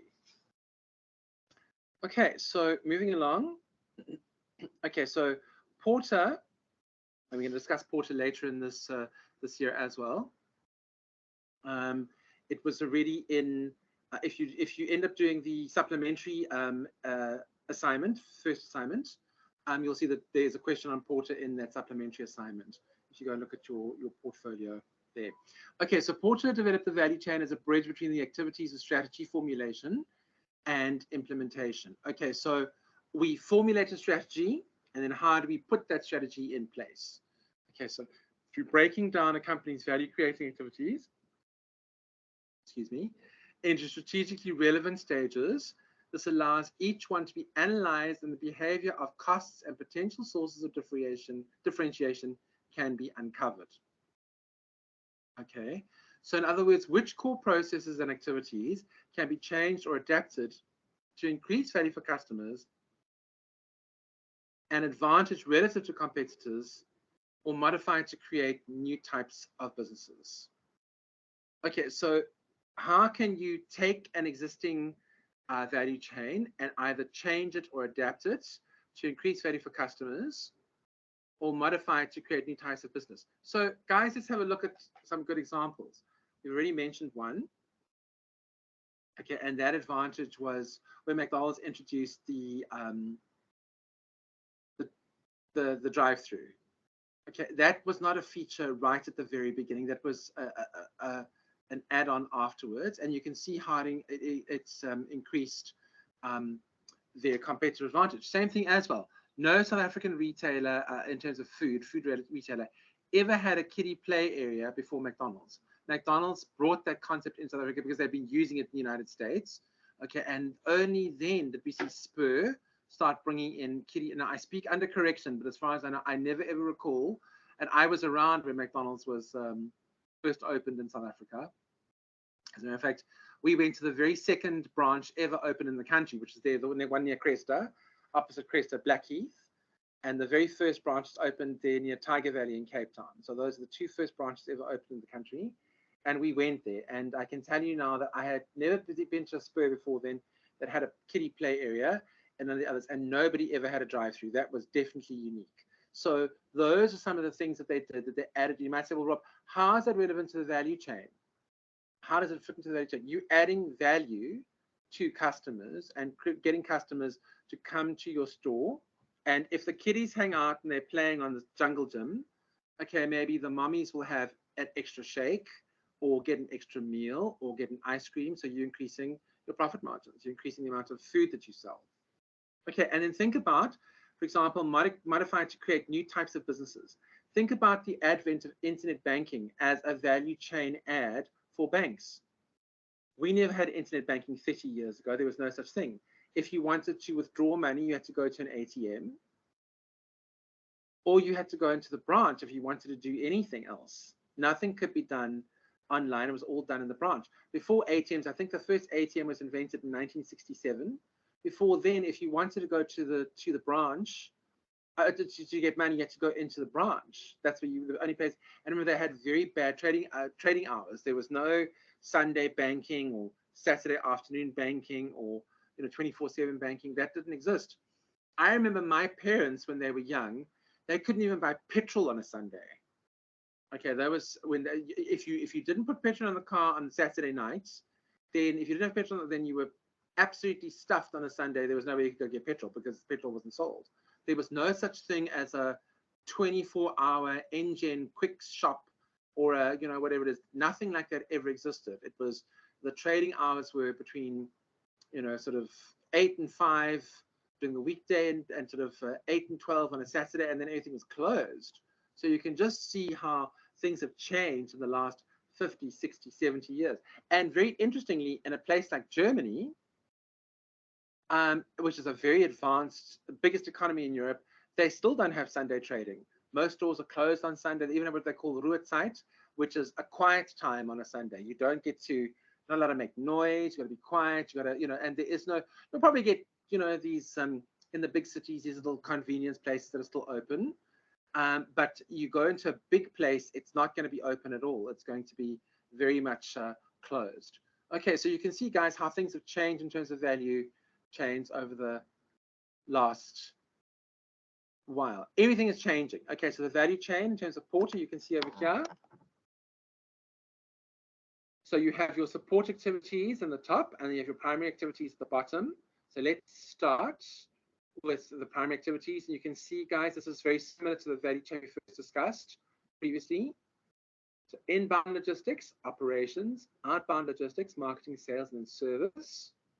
And you can see support activities, the firm infrastructure, and we spoke about that. If you have a Pick n Pay distribution branch, well, where's the security that protects it? Where is the guy who opens the store or the warehouse and closes it? Where are the people who work at the warehouse? Where are the forklift operators? Who's the inventory person? Who does the paperwork? Who does the HR, etc.? So you can see your human resource management there. For technology development, everything is digitized and computerized these days. Everything is under video. I've watched lots and lots just for fun, when I'm feeling like I need to depressurize and decompress and just go a bit crazy and get away from work. What I do is I sometimes watch these crazy videos about, people who do, nuts things at work. So you see some guy take a forklift and try and, stab it into a whole bunch of pallets, and the next minute all the, wine bottles, excuse me, all the wine bottles go flying, and he's made a huge mess and that kind of thing. So you can see who's trained the forklift operator, who gives them permission to use it, and do they have certain, protocols in place to make sure that nobody's going to get injured when they're operating the forklift.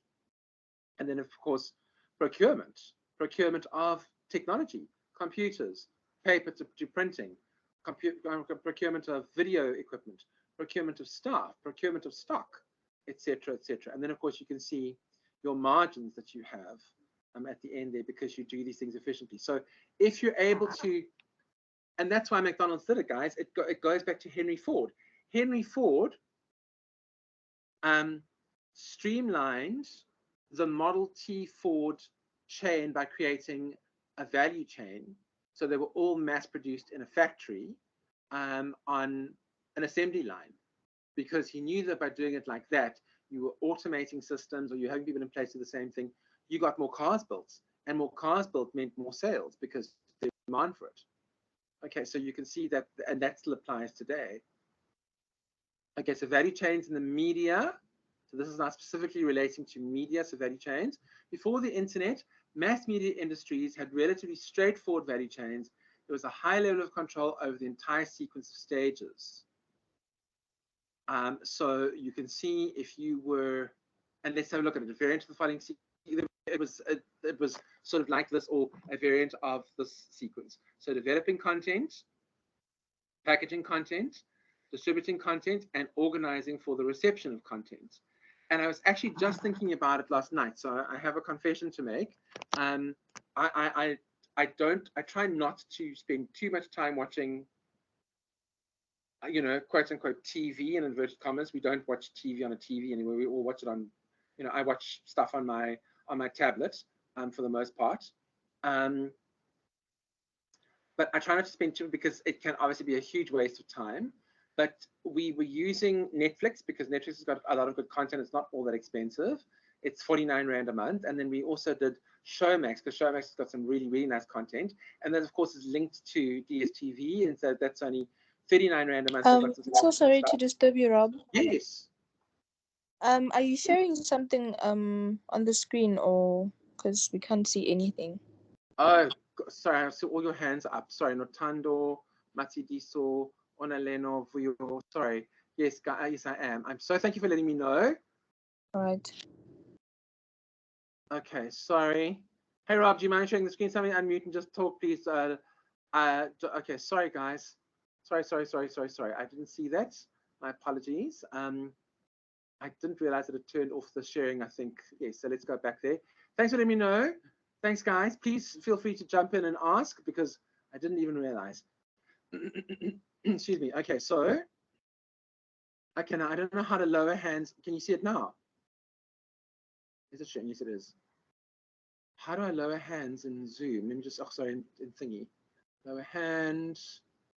Okay, wheel, lower hand.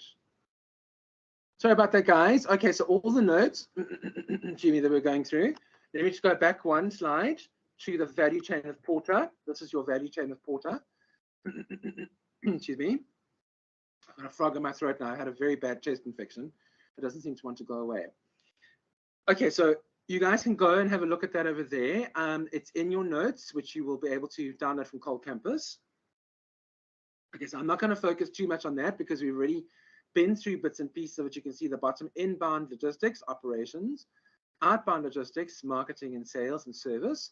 You can see the top bits there: firm infrastructure, human resource management, technology development, procurement. But now moving along to value chains in the media, you can see, so you've got developing content, packaging content, distributing content, and organizing for the reception of content. So what I was saying to you guys in terms of these things, so the problem that we're seeing now is, and this is why Netflix has seen a decline in sales and decline in subscriptions, is, excuse me, in the past, we had a content aggregator like TV. It's like the SABC or Mnet or ETV, one of those things. And we still have those content aggregators. But nowadays, what we're seeing is a disaggregation again, a disintermediation of content. So a coming together of content and then a pulling apart of content. So anyway, what I was trying to say to you guys, and thanks for sharing with me. Please, guys, feel free to jump in. Thanks for letting me know about the missing slides. Okay, so now we also decided, okay, we saw some stuff that we wanted to watch on Disney Plus, because I have a family member who's absolutely besotted with Mandalorian.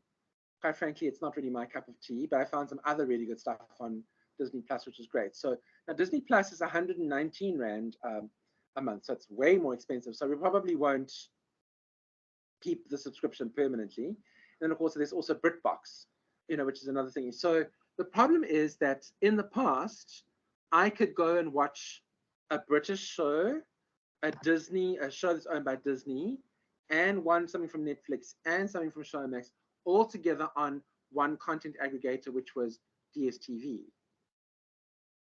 Nowadays, if I want to look at that content, I've got to go and to subscriptions and download the apps for those different things. So I was actually thinking, gee, maybe there exists, but it's so difficult to do. Maybe there exists in the market the opportunity for a company to aggregate content for all of those companies. So you can watch on a medium, coming from Netflix or Showmax or Disney or BritBox, but probably not, because the problem is the ownership of content. It's the same thing with the record labels. A Sony artist will not necessarily appear on a subscription service that only caters to Warner Brothers artists. So as far as I know, Spotify and Apple Music cater to artists across the 3 remaining major music record labels and distribution chains, which are Sony, Warner, and Universal. And of course, that's down from 6, like 20 years ago. But so it's different in this medium over here. But guys, oftentimes you can see Netflix will develop content, package that content, distribute it, and then organize for the reception of the content. Okay, and that is, I think they spent something like, I watched that video that was on your guys' list of videos to watch last week. I think they spent something like $12 billion, I think a year ago or 2 years ago on content. They spend a huge amount of money on developing new content to be able to put on there. Because if you think about it, you've had a tough day, Rob's been nattering on all day about, HIMM 432_1. I'm so tired of my BBA. I'm tired of load shedding. I've had a hard day at work. I just want to watch some Netflix, and you go onto Netflix and you can't find any decent content. You're going to switch over to something else or go to YouTube, whatever it is. So there's a lot of competition for these things. So you can see, guys, excuse me, in the past, mass media industries was very easy. You had an ETV or an SABC, they would hire or they would buy content from other countries. Back in those days, for example, we would have German and French programs that were translated into Afrikaans or overdubbed in Afrikaans. And we would have programs from the United States and from the UK. And we would just put them together on a channel. Nowadays would be used as when you have like a Big Brother South Africa or a Come Dine With Me South Africa, whatever it is. You get local content creators to create that content. They pitch it to you. You buy it from them. You then put it onto your aggregation system, which is your TV station.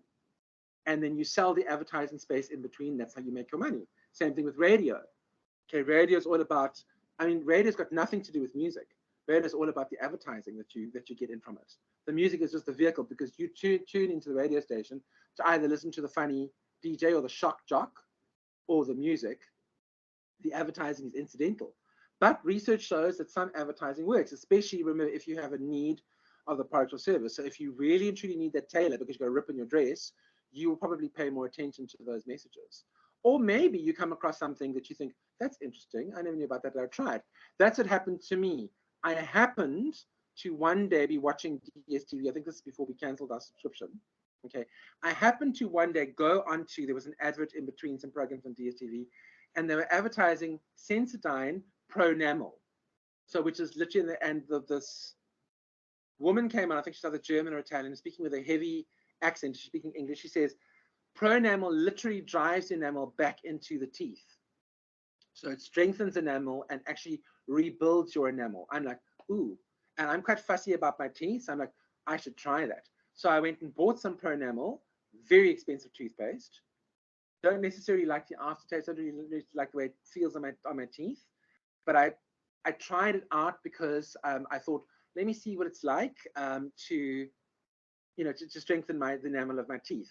And if I feel like I'm having a particularly, sort of sweet day or cokey day or lots and lots of, junk food day, then I will probably use that stuff. I like to change toothpaste though, because I get very bored with toothpaste quickly. So I change toothpastes. But guys, that is an example of mass media that worked, because I saw this advert on DSTV and thought, oh, let me try that toothpaste. And I don't know that I would necessarily keep trying it, but I have a tube at the moment and I'm using it. So when it runs out, if I feel like my teeth need a very good cleaning, maybe I'll go get some more. Okay. So tech advances, moving along, have caused significant changes to industry value chains. Okay, so the succession of tech advances trigger changes in media industry value chains. Okay, so let's have a look over here at these. Broadband networks now allow you anytime and anywhere.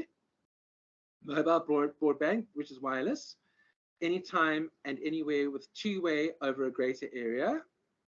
More devices on the internet and video enabled, so you have 3-screen stuff. Storage and processing to expand and get cheaper.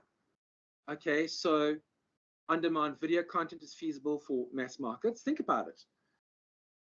When we first had dial-up connections 25 years ago, or 30 years ago even, yeah, late 90s, dial-up connections, there is no way that you could ever stream a video. I mean, you could barely get the thing to dial up and send an email. That took about 10 minutes.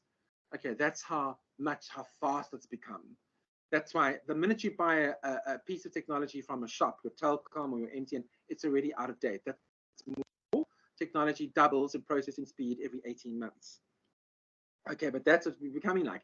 Even now, I can tell you when students are sitting in this class again in 10 years' time, we won't have any of the dial-up issues that we're having at the moment with connectivity where connections get dropped or load shedding, etc., etc. It'll be very different.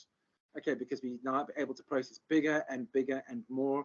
And so that's important, in order to be able to get to meet the on-demand. Okay, and you can see there the last one. Content is stored in clouds or network service in multiple formats. So content can be delivered to any device on any network. Now, I was never a big fan of the cloud when it first came out. Oh, this is superfluous. So I would save important documents and email them to myself. But if you think about it, that means you've still got to go and look for it. Okay, this way over here, you can just go find it in the cloud. You go and look at your file on the cloud, and there it is. It's actually very, very convenient. Same thing as well. I have watched programs now on Netflix or on, you know, Disney Plus. We actually have the DVDs of those shows. But to go find the DVD in my collection, which is packed away in a box somewhere, and go and dust it off, and then go find, you know, get my laptop out that's got the DVD player. Ugh, just pick up my tablet, and if I can find it, then I watch it online. So, you know, I have a fairly high-speed, limitless connection, so why not watch it? So you can see, guys, value chains have shifted and changed. Now, my apologies, still clearing my throat. Nowadays, you have, you can order food online. You can buy groceries from Pick Up. They haven't got the world's greatest selection if you go into those things, but if you're wanting just milk and bread and that kind of thing, the basic stuff, if you want to go in there and buy, you know, roll mops, so you're not going to find those online, but there's certain things that you can buy online. Easier to get it. I mean, like I was saying, I need to get a medicine. You can't get it from Dis-Chem. I would have to order it from a health shop that supplies stuff online. You can see how online has changed things massively. Okay, so guys, here's a great example of the book publishing chain or value chain, pre-convergence, and this is from your Kung. Okay, so you have the writing that then goes to publishing, that then goes to printing, then goes to warehousing and distribution, then goes to marketing, and then to retailing. But you can see between writing and publishing, you probably need an agent. Okay, so in those days, you would need to have an agent to be able to get to a publisher. You couldn't publish it yourself; it was very expensive or prohibitive. Okay, so you have to go through an agent. You can also see between writing and printing, you need a packager, or somebody's going to be able to distribute it for you. And you can see then that support structures in the book publishing value chain. You needed somebody to edit your work, unless you're going to edit yourself. You needed somebody who's going to help you with layout and design. And proofreading. Okay, so again, as well, let's look at record companies and artists. Back in those days, okay, so 70s, 60s, 50s, whatever it is, you would usually go to, okay, guys, my battery's going to die. Please just give me a minute. I need to quickly plug in my phone, my laptop. Hold on for me, please. Just give me a sec, thanks.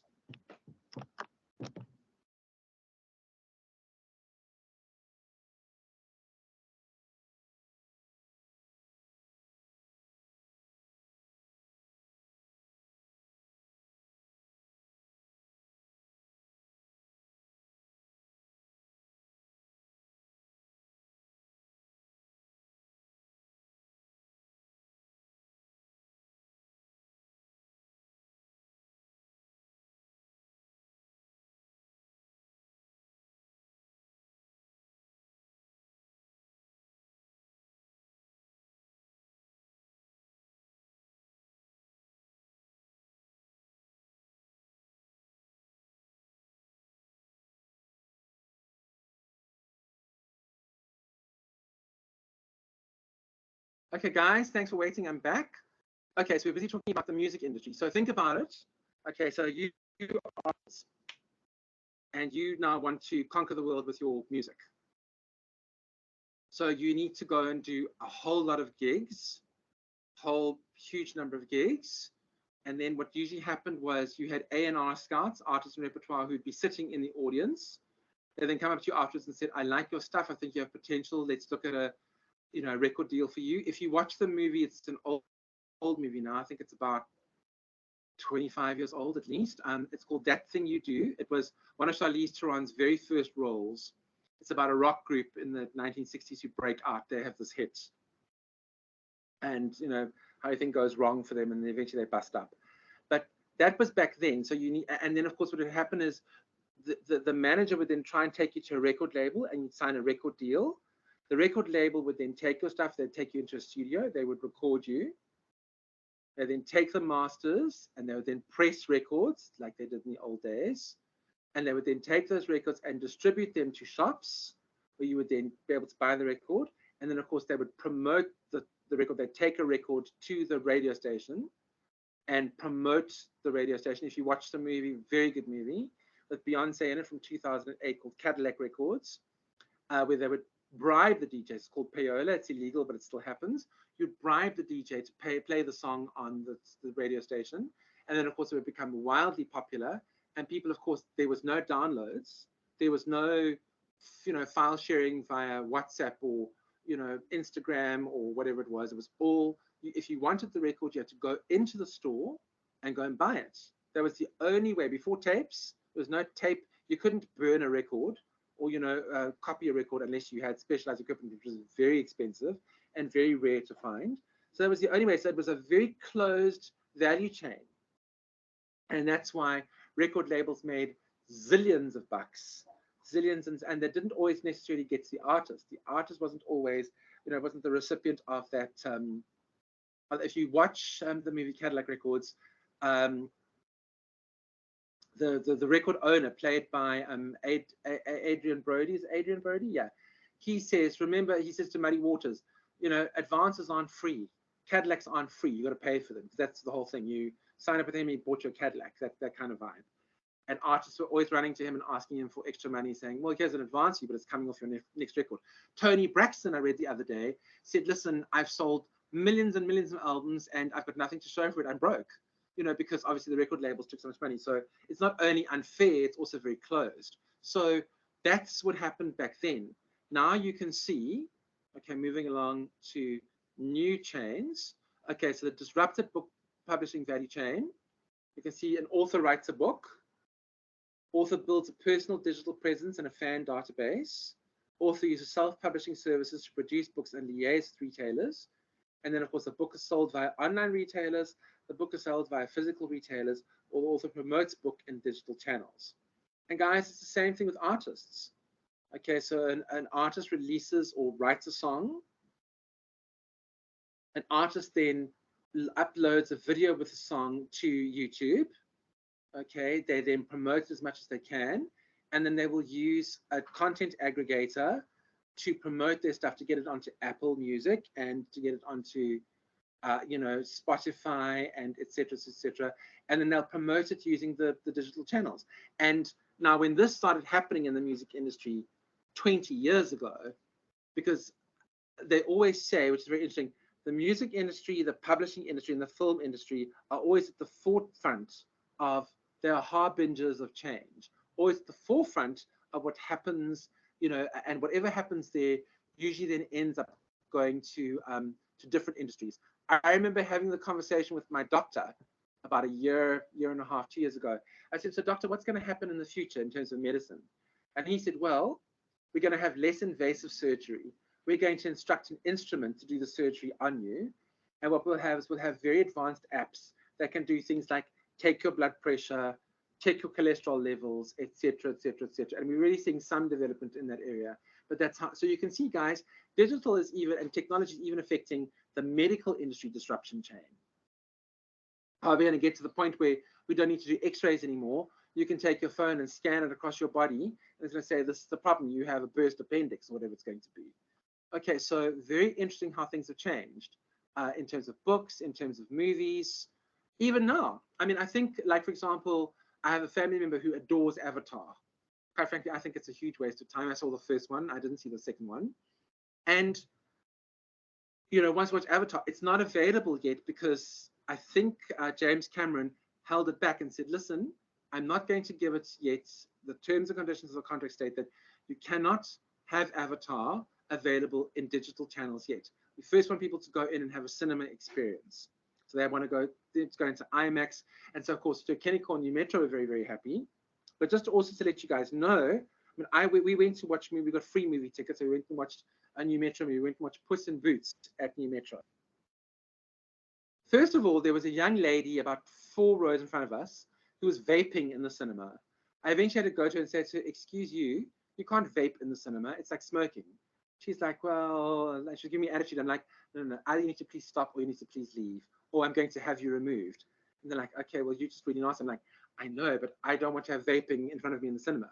Then there must have been about 4 people who were fiddling with their cell phones in the cinema. You know how distracting there's a bright screen that goes on when you're trying to watch the movie.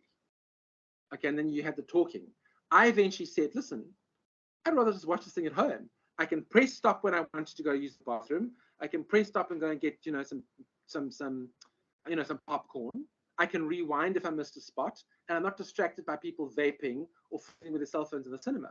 So you can see, guys, that option wasn't available to me 50 years ago.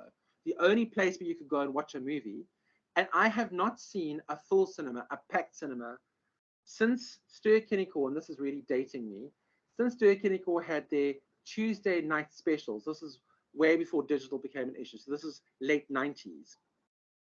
Ster-Kinekor used to have a half-price Tuesday night special. And we used to go watch movies at Eastgate in Sandton City. You couldn't move in that place. It was so full. It was packed. Jurassic Park, which is 1993, okay, 30 years ago. You couldn't move. You had to sit on the seat if you wanted to get into the movie. There hasn't been, cinemas are not full like that because there are so many different ways to now consume a movie. You can, there are lots of, so unless the distributor specifically holds the medium back from digital distribution, you can find all of that stuff online. You'd be amazed what you can find online by just going to do Google searches and YouTube, etc., etc. So that's what you guys, the industry and the situation that you guys are working in, guys, at the moment. It's very hectic and very exciting. So as Kung says, the value chain concept is still with us, but deconstruction is taking place. Dismantling and reformulation of traditional business structures. There are a number of different types of value chain changes taking place. So that's very important to consider. All right, so first one, disintermediation and or unbundling is created from unbundling a stage of the value chain, so packaging. So remember, we used to deal with packaging and then you would unbundle packaging as well. And that's where the terminology and the phraseology is coming from. I don't know if I necessarily agree with that, but that's fine. Remember again as well, theory is important here, but theory in terms of application is very important. So when you go and find your academic sources for your assignment, you have to be able to quote the academic source, and then you have to apply to the 3 brands in question. So for your assignment, your first assignment, the Royal Family brand, the ANC brand, the Mackey's Mechanic brand, Mackey's Mechanics brand. Okay. So aspects of a part of integrated players' value chains become standalone businesses. You can have that. You can have aggregators that are now taking the function away from. And you have a coming together. I remember, what was this now? 15 years ago, there was a big player that had emerged in music. And for the life of me, I cannot remember the name. I think it was called One Nation or something like that. And they controlled all the value chain. So I think they offered Madonna back then like $500 million or something to release her album, promote it in traditional and online media, and to go on tour. She was given like a $500 million advance. And I don't think that happens anymore. I don't think, because again, the media world has become so fragmented. Think about how an Olivia Rodrigo or an Ed Sheeran was discovered. Ed Sheeran still went into lots of pubs and clubs in Los Angeles, and Jamie Foxx gave him a break. But it was his digital footprint that got him so popular. I mean, that video that he did of that song, what's it called, Thinking Out Loud. It was just a simple video. He said that his friend took it with an iPhone. This was what, 10 years ago now, and it was him and a girl dancing. They both went for dancing lessons, and it went viral and became wildly popular. That wouldn't have happened in 1975 when the Rolling Stones were releasing stuff, or Dolly Parton back then. So you can just see how much things have changed. Okay, packaging promotional videos into a TV channel that appeal to youth audiences and to artists seeking to promote themselves. So you can see, for example, MTV, the original product is a combination of videos and VJ commentaries about musicians in a top 40 format. And by the way, just to let you guys know, when MTV launched in 1980, as far as I know, the very first music video they played on MTV was a song called Video Killed the Radio Star.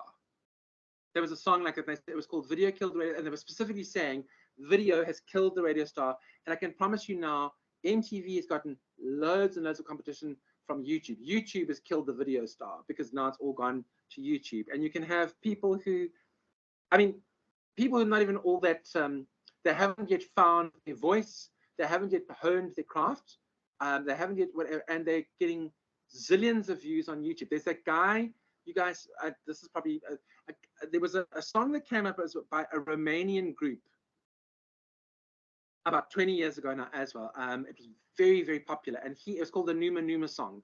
This guy back in 2004, I think, before he did it, you know, he did a video, he did this little dance, okay, and he is a chubby guy, not particularly good looking, with glasses, okay, and his name is Gary somebody other. That video went viral hugely, okay, and he became an internet sensation. That wasn't possible 50 years ago. That didn't happen. And there's nothing wrong with him. I mean, it's amazing that he managed to achieve success, okay, because people, something that they related to that. And so the way a Justin Bieber today will release music, or an author, especially an unknown author, will release a book, or you as a content creator, some of you guys are going to go into content creation, some of you already do, okay, and you'll be, some people that I know used to create content and then sell it onto ETV and, you know, Mnet and so on and so forth. That's how they made their money. So they would create content. Okay, so you can see record stores enjoyed a positive impact on sales. A virtuous cycle was created. Record labels saw the potential of the marketing medium. They invested more in the quality of their videos, and MTV shed their low budget image. Okay, the content improved, the viewer numbers rose, and MTV became a major force in cable TV and the music industry. It's like MySpace. Nobody uses MySpace anymore. And some people even say Facebook it's finished. I don't know if that's true. You know, it's 20 years old next year, but it certainly is very interesting. Okay, let's see if you're all still alive. You're all still alive? Cool, and you're all still here, which is wonderful. Okay, so that's cool. Okay, guys, let's see what's next. Fragmentation, extension, and contraction. In the case of newspapers, distributing their content using print, PDF, web, mobile, app, and podcasts. That's nowadays. I, the other day, saw an article in a newspaper. I went and bought the newspaper because I wanted to read the article. I didn't know if I was going to find it online. The newspaper literally was, I think, 8 pages big. Not like the fat things we used to get in the old days. My stepdad used to subscribe to the Star. He got it every single day. It was this fat, huge thing about like 50 pages thick. This thing was 8 pages big with some inserts from advertisers. There was an advert for a Food Lovers Market and an advert for Incredible Connection, I think, and an advert for Pick and Pay in the middle. It literally was 6 or 8 pages long, and it cost 10 Rand to buy. I thought, you know, I'm actually quite reluctant to buy this newspaper for 10 Rand, but I liked the article, so I kept the article. I stuck it away into a file, okay, because I wanted to read the article. Nothing that I didn't already know, but people don't buy newspapers anymore. They still print them for the older crowd who likes to have a newspaper, something. And I don't always like reading books online. I have Audible on my tablet. I also have Kindle, so I read Kindle books. And I also, you know, listen to books on ebooks on or audiobooks on Audible. But I also have a really, really, really, really big library with old books that are very nice to page through and feel. So you can see, guys, it's different for different people. Maybe you guys don't have any books in your library except for your textbook, which maybe you have a digital copy of, and those kinds of things. But I always say, and I'm not a big novel reader, I don't read novels, but you can't take a novel with you on your Kindle e-reader to the beach, where it's going to get full of sand, suntan lotion, Coke, ice cream, and chip stains. You know, whatever, you're going to spill stuff, it's going to break. But if you slop Coke and ice cream all over a book, you can just wipe it off, so it'll be stained, but it'll dry and you can read it again. Okay, so in some cases, and think about it, when there's a load shedding episode or whatever happens, you drop the thing. If you drop a book, you might dent it or, you know, tear a page, but you won't wreck it. If you drop your Kindle, it's gone. You know, and of course, theft, that's also a very good point. Okay, yes, people will steal your device, so they won't necessarily steal a book. Okay, so Newspapers, if the SABC were to go digital now, it would be very expensive. As with Netflix, they're positioned to handle it. And guys, Netflix has really seen their stuff go down because of, because people are coming out of pandemic now, and they don't want to sit in front of their TV all day. They want to get out. That's why we've seen a massive increase in spike in air travel. The airlines are all battling to find staff. So maybe now is the time to become a pilot or work at an airline and be in the media department, wherever it is, because they're all battling, especially overseas, battling to find staff, because there's now this huge upturn in, because COVID is now, for all intents and purposes, basically over, we hope. Okay, so there's there's going to be an increase again in shipping, people wanting to go on leisure cruises. So very good for Miami, because Miami is the, cruise port capital of the world, etc. But also the value chain, the lifestyle chain of a company is not as long as it used to be. Question. Oh, Matidisho's back. Okay, cool.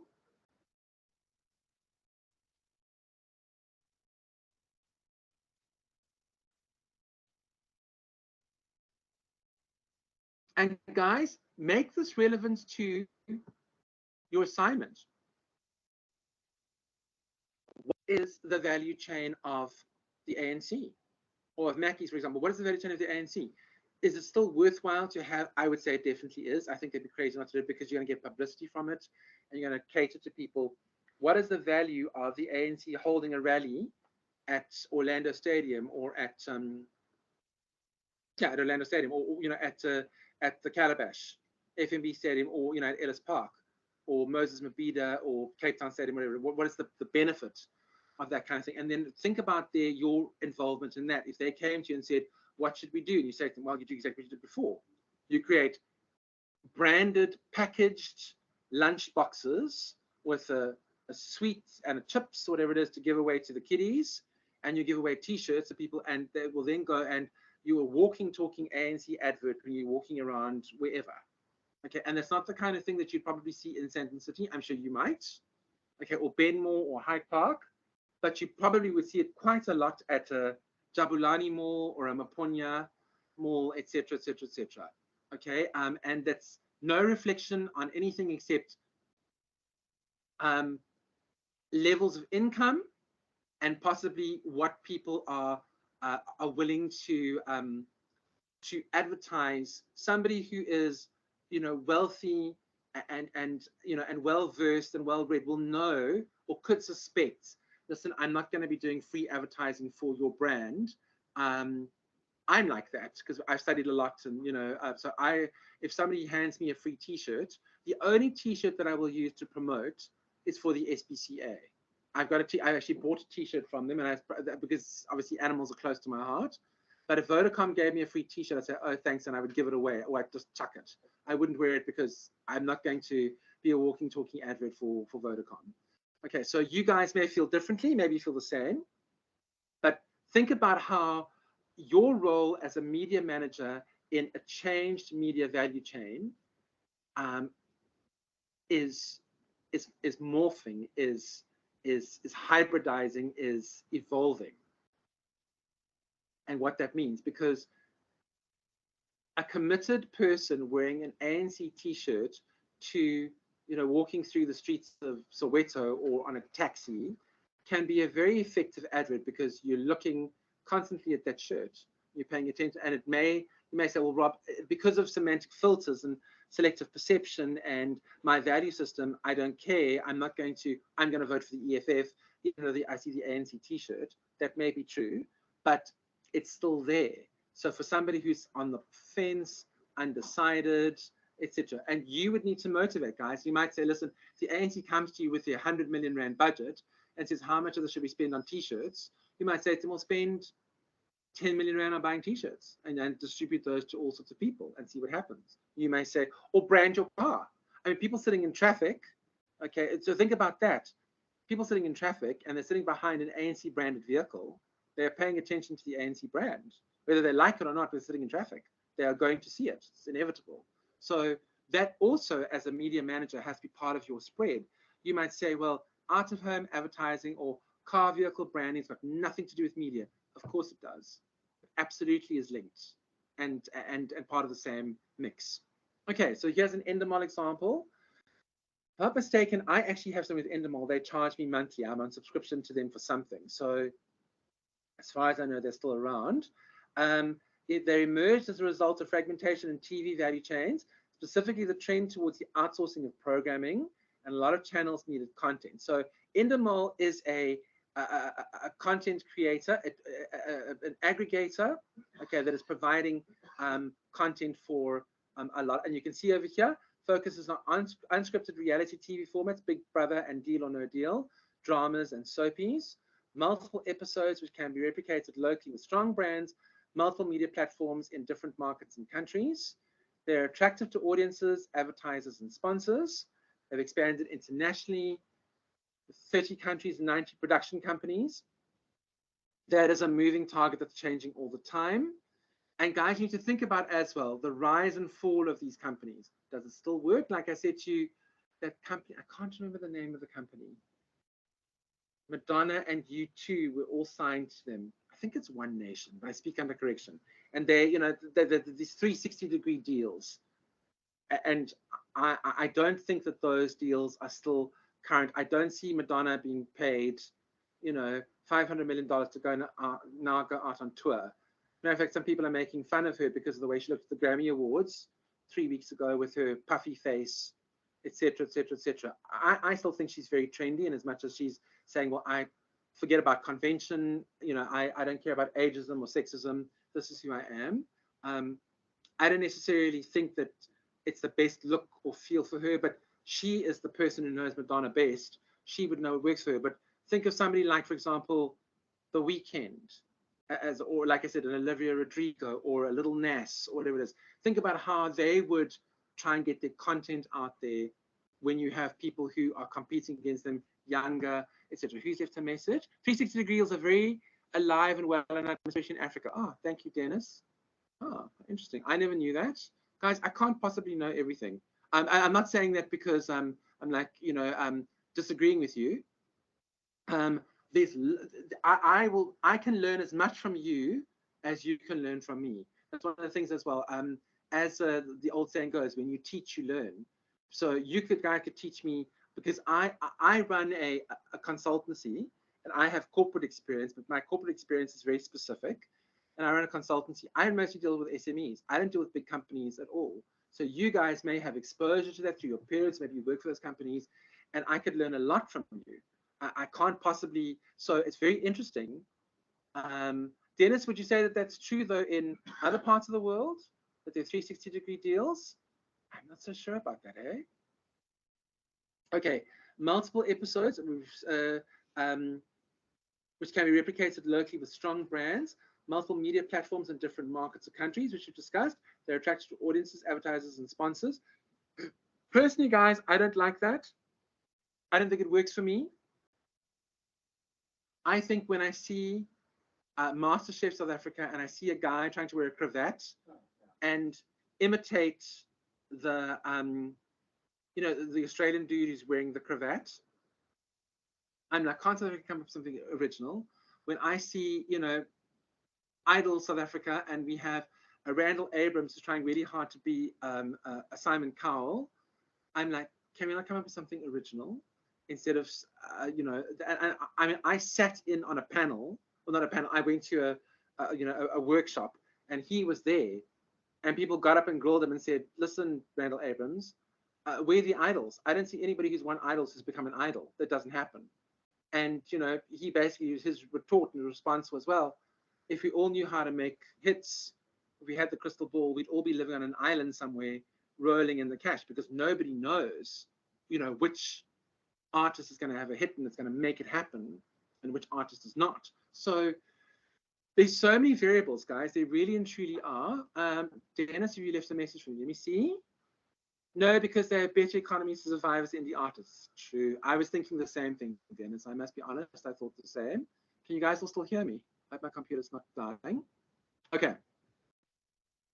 Okay, so guys, revenue streams, licensing, advertising, sponsorships, transaction fees from e-commerce, voting and text messages, Also, if you look at people, brands, people brands within an industry,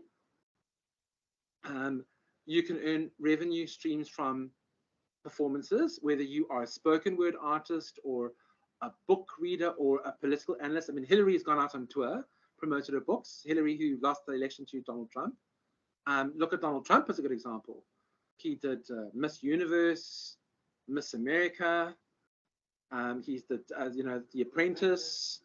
All of these shows, and has turned himself into a multi-billion-dollar, media mogul where his brand means something. I think he damaged it in the elections, or obviously when he was president. But you can see all the ways that he can earn money, and all the people that he was able to earn money with him, like Jared Kushner and his daughter Ivanka. So they earned money. His two sons,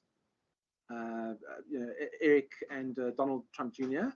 So you can see all the effects that had on being able to earn income. And you can see the fragmentation, the extension, the contraction, the coming together, the breaking apart. It's this ongoing thing and constantly fluid and changing, very challenging. Think of Barack Obama. I was always impressed by the way he wasn't wealthy. He earned a good salary because he was a professor at university in Chicago, to my knowledge. Okay, and he wasn't wealthy. He didn't come from rich family, and he got small donations from Americans, lots of small donations. He used a very good social media campaign and became president. Lots of support, but he worked very hard. Okay, and then you can see Hillary by comparison. Okay, and I love Hillary. I think she is. Some of my family members think she's evil. I think she's amazing. She's done so much, with her life. Didn't go and see the flyover countries, they call it. So the East Coast is important, where you've got your New York and your Washington. The West Coast is important, where you've got your Los Angeles. And then you had the flyover country. And she didn't go, there to electioneer, to campaign, to canvass for votes, and lost the election as a result of that. So you need to consider what does her value chain look like even today, and how does she make money from her endorsements, or not endorsements so much, how does she make money from her TV shows or her appearances or her her book sales, etc., etc. So you can go think, there are no sacred cows these days with media. Anything can be a brand, and anything can be promoted using integrated media management and marketing. Okay, so nonlinear chains. The growing complexity means that the traditional value chain is not linear anymore, but fluid and multi-directional. Okay, so guys, you can see it's all over the place. It's not a chain at all. In fact, it's something much more complex. So this is what your Kung says.